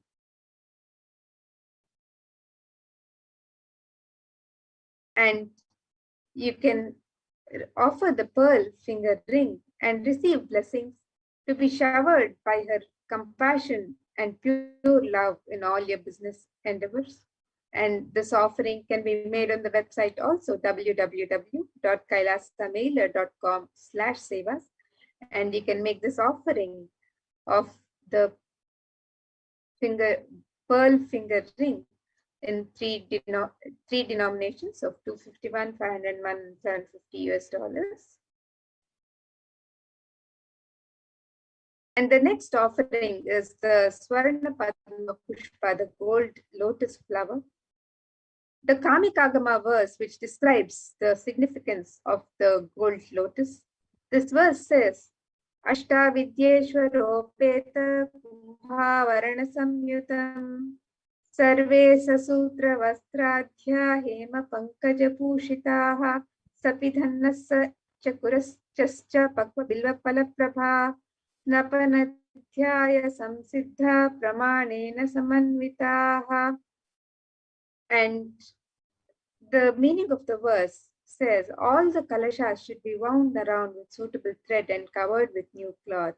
They should be adorned with lotus flower made of gold. There are hundreds of scriptural references for using the lotus in the worship Paramashiva. Almost everything in the worship of the ultimate involves the consecration of deities of worship or meditating on the mudras and asanas used during worship. And it involves the lotus flower, the lotus leaf, the lotus petals. The lotus is a divine flower in the Hindu tradition. The Shakti of Paramashiva is also called as lotus. The base of the Paramashiva Linga is the lotus. The disciple of Paramashiva is also called a lotus, considered a lotus, the one who is about to bloom. And today you can offer the gold lotus in any size that you wish and be blessed to have the state, space, powers, and being of Devi Parashakti in your inner space amidst any and every adverse situations in life.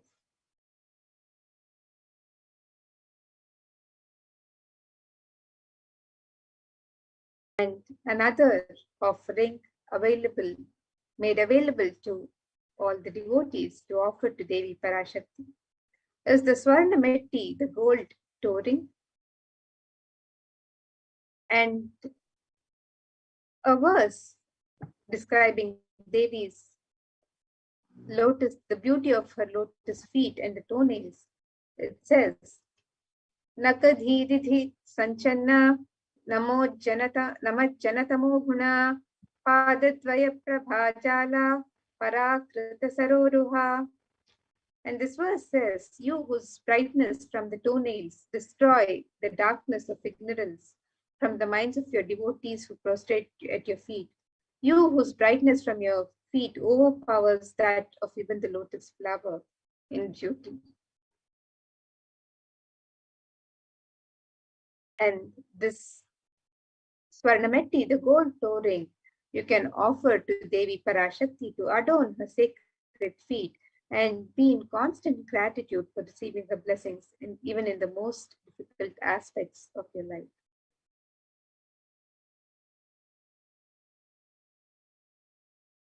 And the next offering is the Swarna Mantika, the gold hairline jewelry. And the Mantika represents the nectar flowing from the Sahasrara Chakra, which is fully open. And Devi is described as the one who makes the nectar flow in all of our nerves from the Sahasrara. She is the one who gives the very pleasant experience of the ultimate.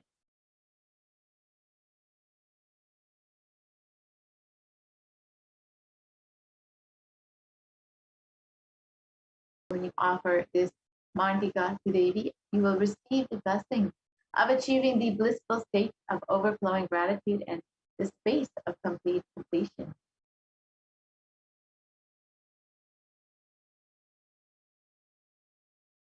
And the next offering to Devi Parashakti, you can offer the Pratyaksha Pada Puja, the expression of gratitude to Guru, who is manifesting as the Nijavatar of Devi Parashakti. And a shloka from Saundarya Lahari describes that the toenails that have been sharpened, Devi's toenails that have been sharpened constantly by being touched by the crowns of celestial beings who always prostrate deep before Devi, and the tamas, the ignorance that is in the minds of the devotees are removed and they attain knowledge. The ignorance is removed, and thus Devi graces every devotee and removes their ignorance. Offering the Pratyaksha Pada Puja blesses the Yajaman with all the auspiciousness and blessings of Devi Parashakti and of the Supreme Pontiff of Hinduism, Jagat Guru Mahasannidhanam, His Divine Holiness, Bhagwan Sri Nithyananda Paramashivam.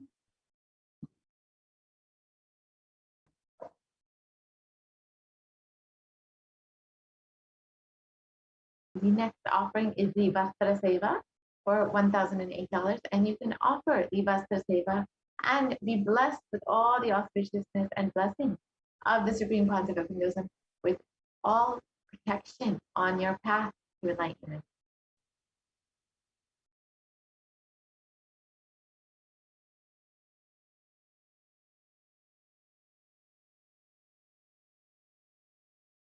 So here is a summary of the various offerings that can be offered to Devi Parashakti on the website. The website is www.kailasamailer.com/sevas, and we'll be projecting the website also. So you can offer the e-hundi offering of any amount that you would like to offer. It is your sacred sentiment to Devi Parashakti, an expression of your love and gratitude. And you can make the offering in any amount and in multiple currencies. You can also offer the conscious resolution, the Sankalpa, to Devi Parashakti, where you can offer your name and the names of your family members and offer your prayer and your conscious resolution. You can offer the Devi Sahasranama Kasu, the pure gold coin inscribed with each one of the 1008 names of Devi Parashakti. And you can make this offering in 3 different denominations and any number of coins. You can offer the pearl finger ring, the gold ring embedded with pearl in 3 different denominations also.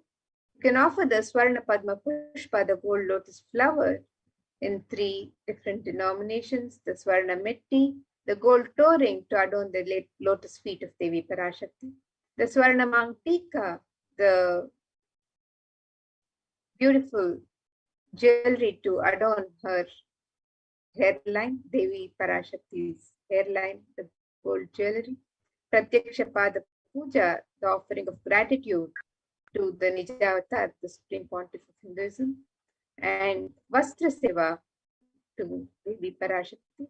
So all of these offerings can be made at the website www.kailasamailer.com/sevas. And we'll now be projecting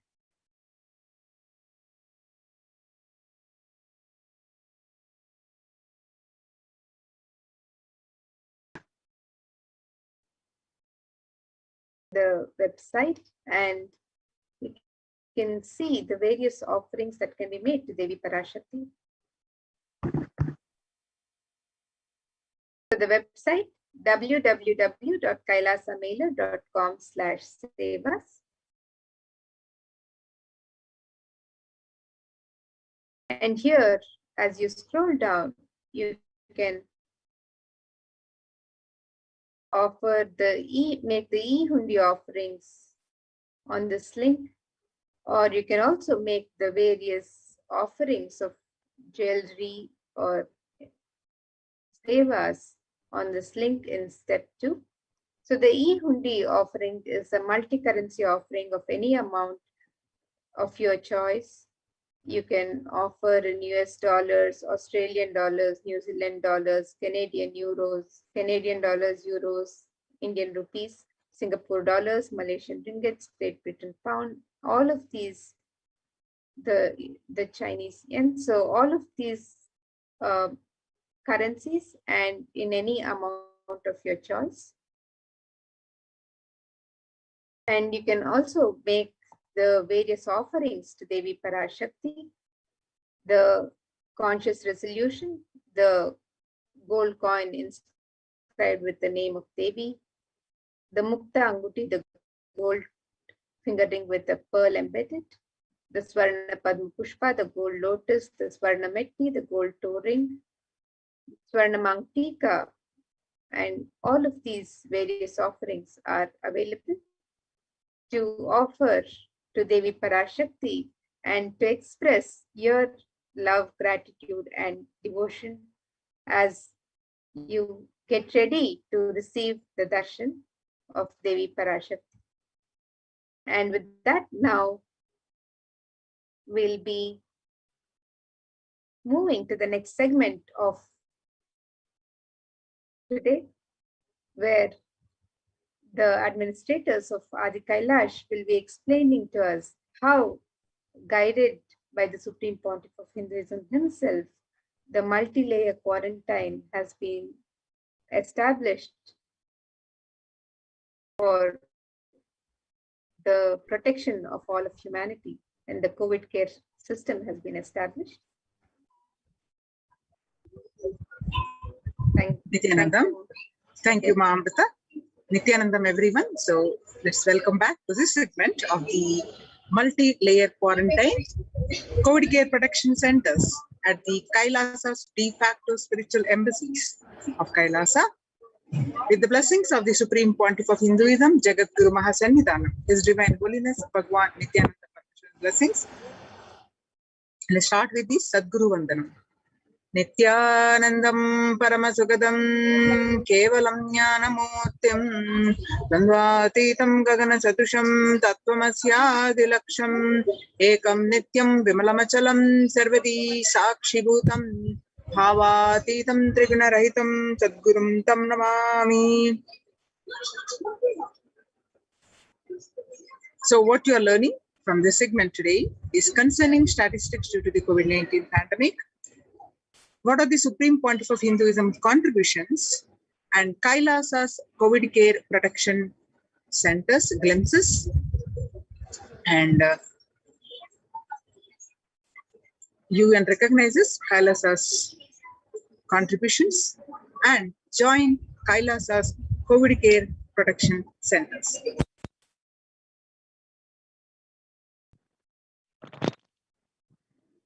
There are concerning statistics that 6 feet distance, what we consider as enough all these days since the pandemic, now it is no more safe.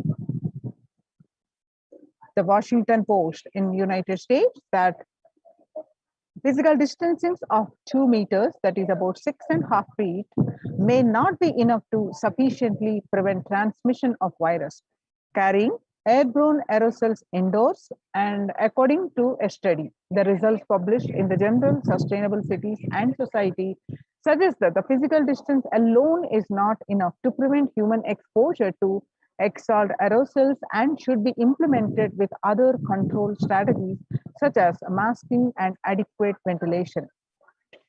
The researchers examined 3 factors: the amount of rate of air ventilated through a space, the indoor airflow pattern associated with the different ventilation strategies, and the aerosol emission mode of breathing versus talking. They also compared transport of tracer gas typically employed to test gas in airtight systems and human respiratory aerosols, ranking in size from 1 to 10 micrometers. Aerosols in this range can carry SARS-CoV-2, the virus that causes COVID-19. And Delta variant is still the most concerning, says the World Health Organization experts. Even with the emergence of the new COVID-19 variant, the Delta strain remains the top concern globally, appearing to outcompete others, senior officials with the World Health Organization said recently. I think the Delta variant for me is the one that's most concerning because of the increased transmittability, said Dr. Maria Van Kerkhove, the agency's technical lead for COVID-19, speaking during an online question and answer section. It's doubly transmittable compared to the ancestral strain, which means that it can spread to more people. And in United States, the COVID-19 pandemic is nowhere under control, says the chief medical advisor, Anthony Fauci. In a country of our size, you cannot be hanging around and having 100,000 infections a day. You have got to get well before 10,000 before you start feeling comfortable, Mr. Fauci said. He said right now we are still in pandemic mode because we have 160,000 new infections a day. That's not even modestly good control. In an interview with Axios, the US has reported 40 million cases of COVID-19 since the outbreak of virus, with over 4 million infections adding up in the past few weeks. The increase in COVID cases came comes as the US administration earlier this month announced that it is planning to provide booster shots of the vaccine as the Delta variant has become dominant in the nation and is wreaking havoc. The surge in Delta variant is driven by the low vaccination coverage in many communities across the US, according to the US Centers of Disease Control and Prevention. The COVID-19 made the world less peaceful.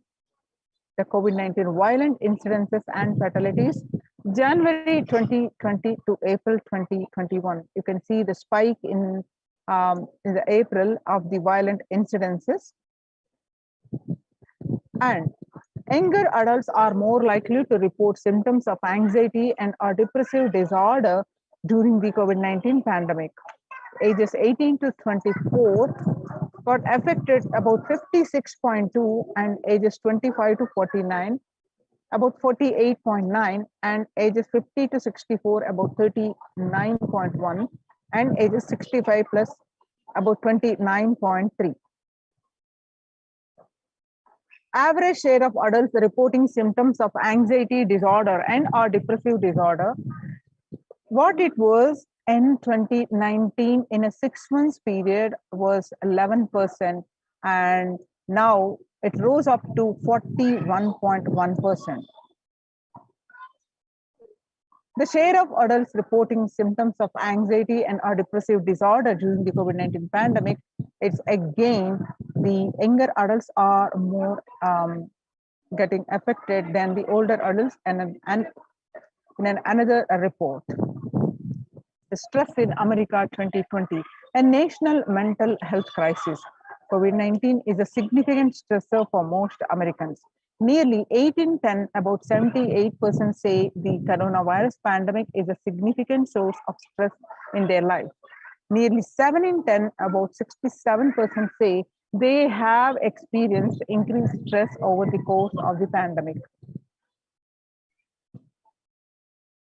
COVID-19 could exacerbate doctors' existing mental health burden. More than 60,000 US healthcare workers have contracted COVID-19, 300 have died. An estimated 300 to 400 physicians die by suicide every year.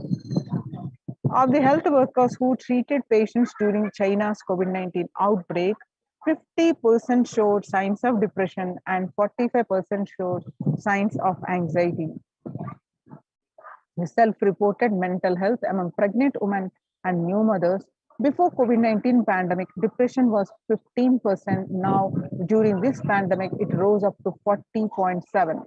And before pandemic, the anxiety was 29%. Now it rose up to 72%.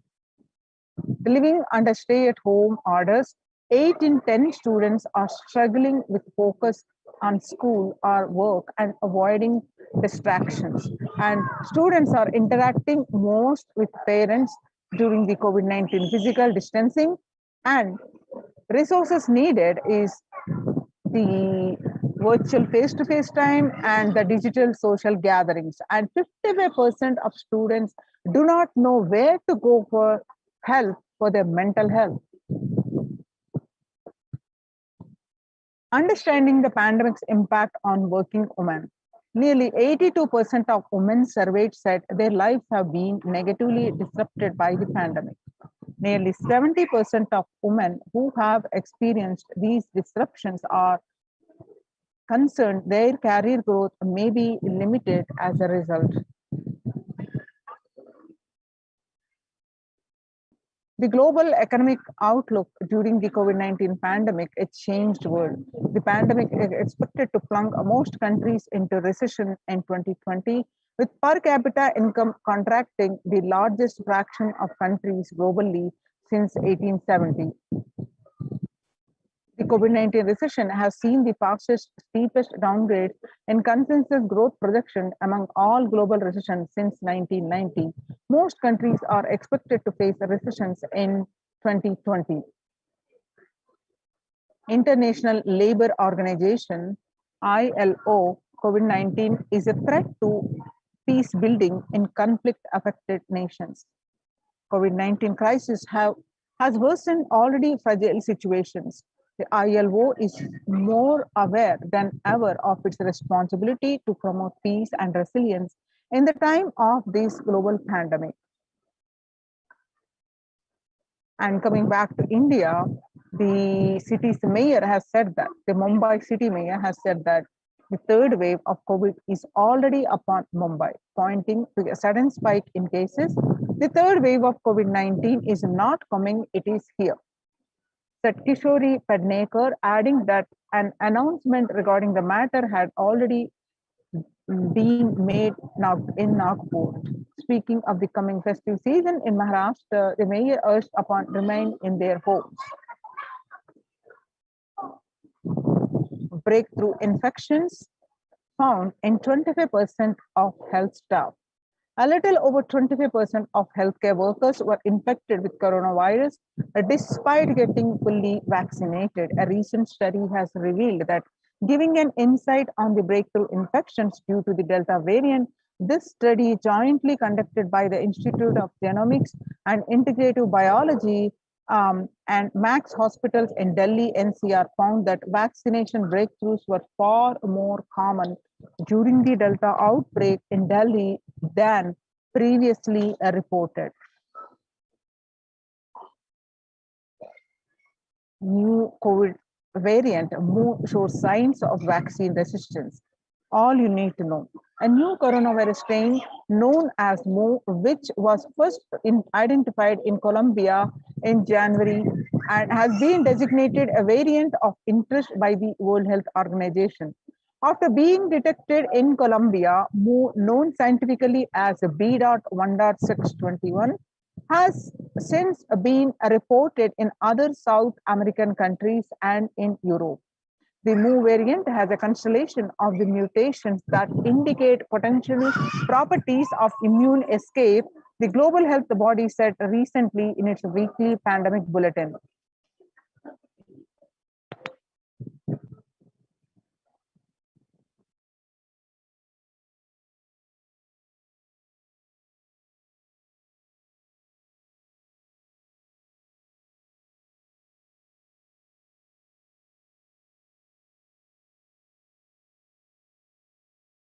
Join the COVID Care Protection Centers at register now through the link below https://kailasa.org/Kailasa care.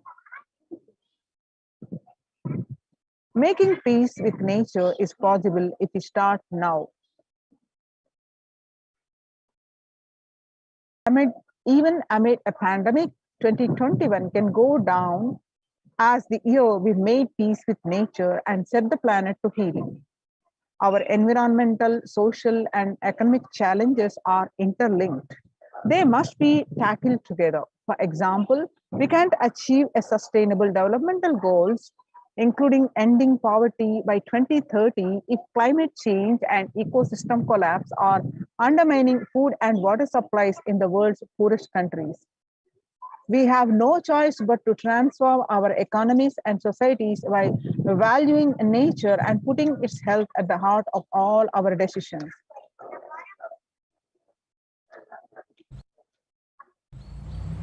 Now let's watch a short clip.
World Health Organization, health and peace are initiative. Health and peace are interrelated. In the words of the Director General of World Health Organization, Dr. Tedros, there cannot be health without peace, and there cannot be a peace without health. If individuals and groups enjoy equitable access to health services, fulfilling their rights to physical and mental health, and health actors design natural health interventions that promote trust and dialogue, and communities are empowered to cope with violent conflict, then health coverage is more universal, grievances can be heard and addressed to generate trust around health emergency concerns. Affected communities are more likely to make meaningful contributions to peace and reconciliation, and to resist incitement to violence.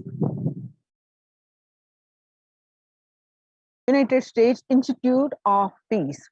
Amid COVID, we need enhanced international coordination to build peace. Tackling the pandemic and building resilience in fragile states requires concerted international action at local, national, and global levels. As the humanitarian and economic toll of the COVID-19 pandemic continues to grow, so does the risk that this crisis will fuel new conflict around the world, while stemming prospects for resolving ongoing ones.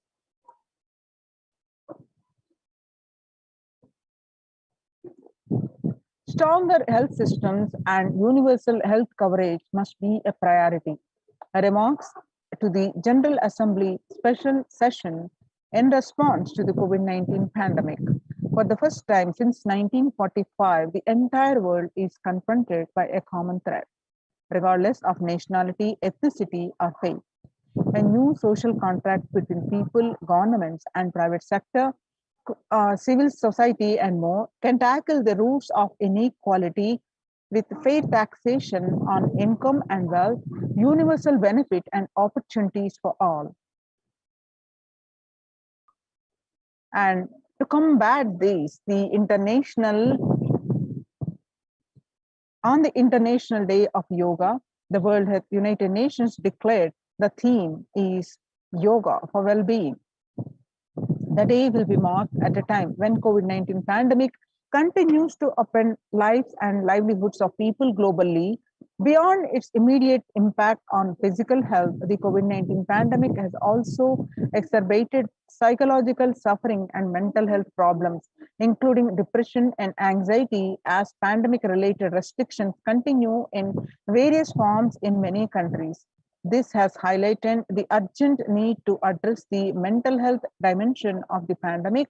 In addition to the physical health aspects, the message of yoga is promoting both the physical and mental well-being of humanity has never been more relevant. A growing trend of people around the world embracing yoga to stay healthy and rejuvenated and to fight social isolation and depression has been witnessed during the pandemic. Yoga is also playing a significant role in the psychosocial care and rehabilitation of COVID-19 patients in quarantine and isolation. It is particularly helpful in allaying their fears and anxiety. And UN spotlights health benefits of yoga, ancient practice that can ease stress of our modern laptop life. Yoga is a practice that can be relevant to all ages, relevant to all cultures, irrespective of what socio-economic status people represent. It can be used to unite our complex and difficult world, to promote not only healthy lifestyles, but to promote peace and security in the world, said Dr. Nata Manatte, Executive Director of the New York office of the World Health Organization, at an event entitled Conversation Yoga for Health. International peace and security. Our contemporary world is showing no signs of decline in the intensity of violent conflicts, crime, and displacement, and the prevalence of a continued state of tension in many regions of the world. Adding to a UN report, in the year 2019 alone, about 55% of 358 political conflicts worldwide involve the use of violence.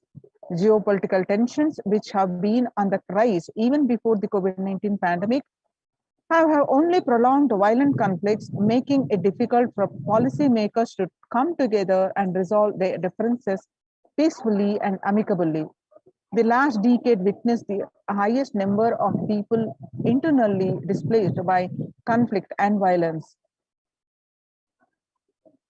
The international peace and security. Vedic tradition beautifully describes that yastu sarvani bhutani atmani ivanu pushyati. Sarva bhutetu chatmanam tatona vigugupsyate. The Ishavasya Upanishad verse 6, that literally meaning inner peace leads to world peace. Now let us see the Supreme Pontiff of Hinduism's contribution to the global peace. Now, in the words of the Supreme Pontiff of Hinduism, that self-transformation, the secret to achieve the global peace.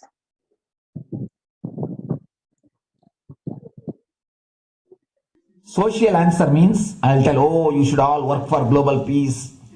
You should all work for turning the world. You should work for revolution. You should work for all these, that things. You should vote only the party which says that it will stop the war and all these things. This is the social answer.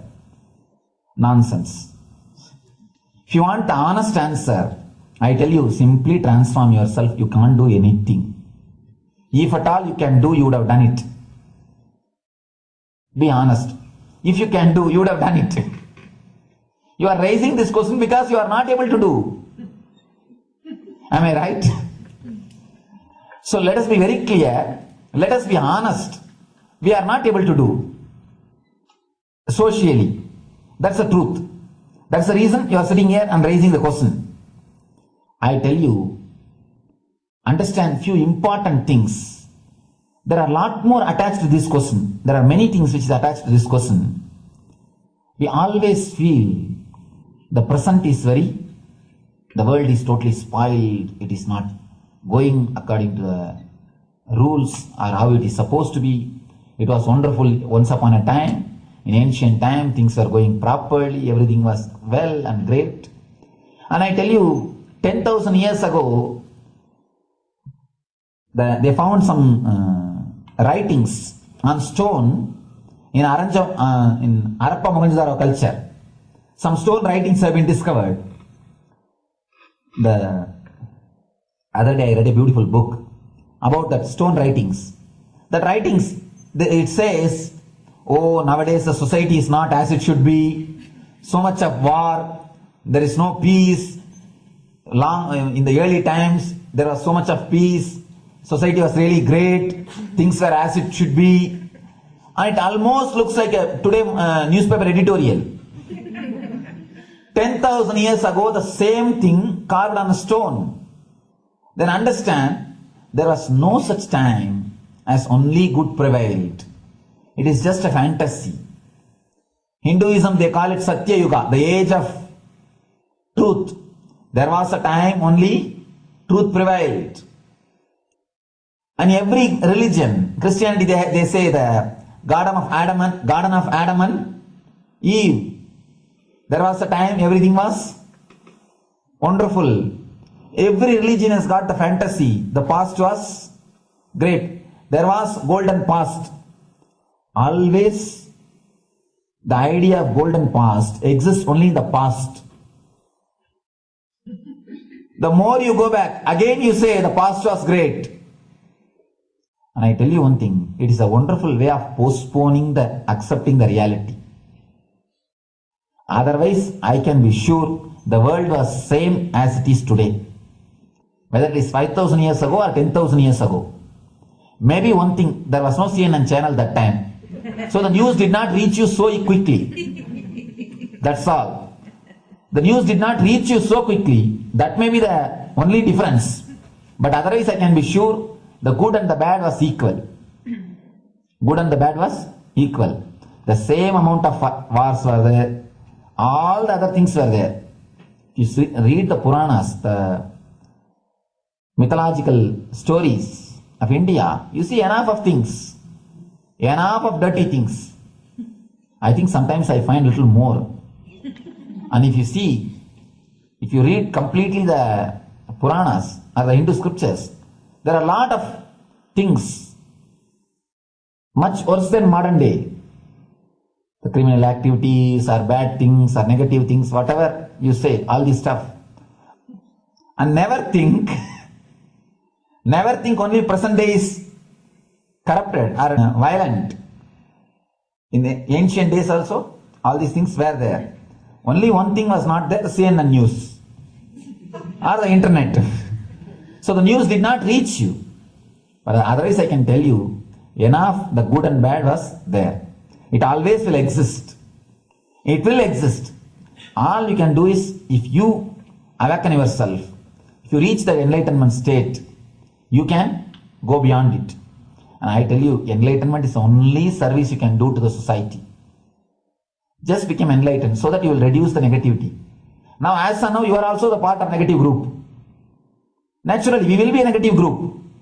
As long as we are unenlightened, we will be the part of collective negative consciousness. So if you become enlightened, at least you will reduce your weight.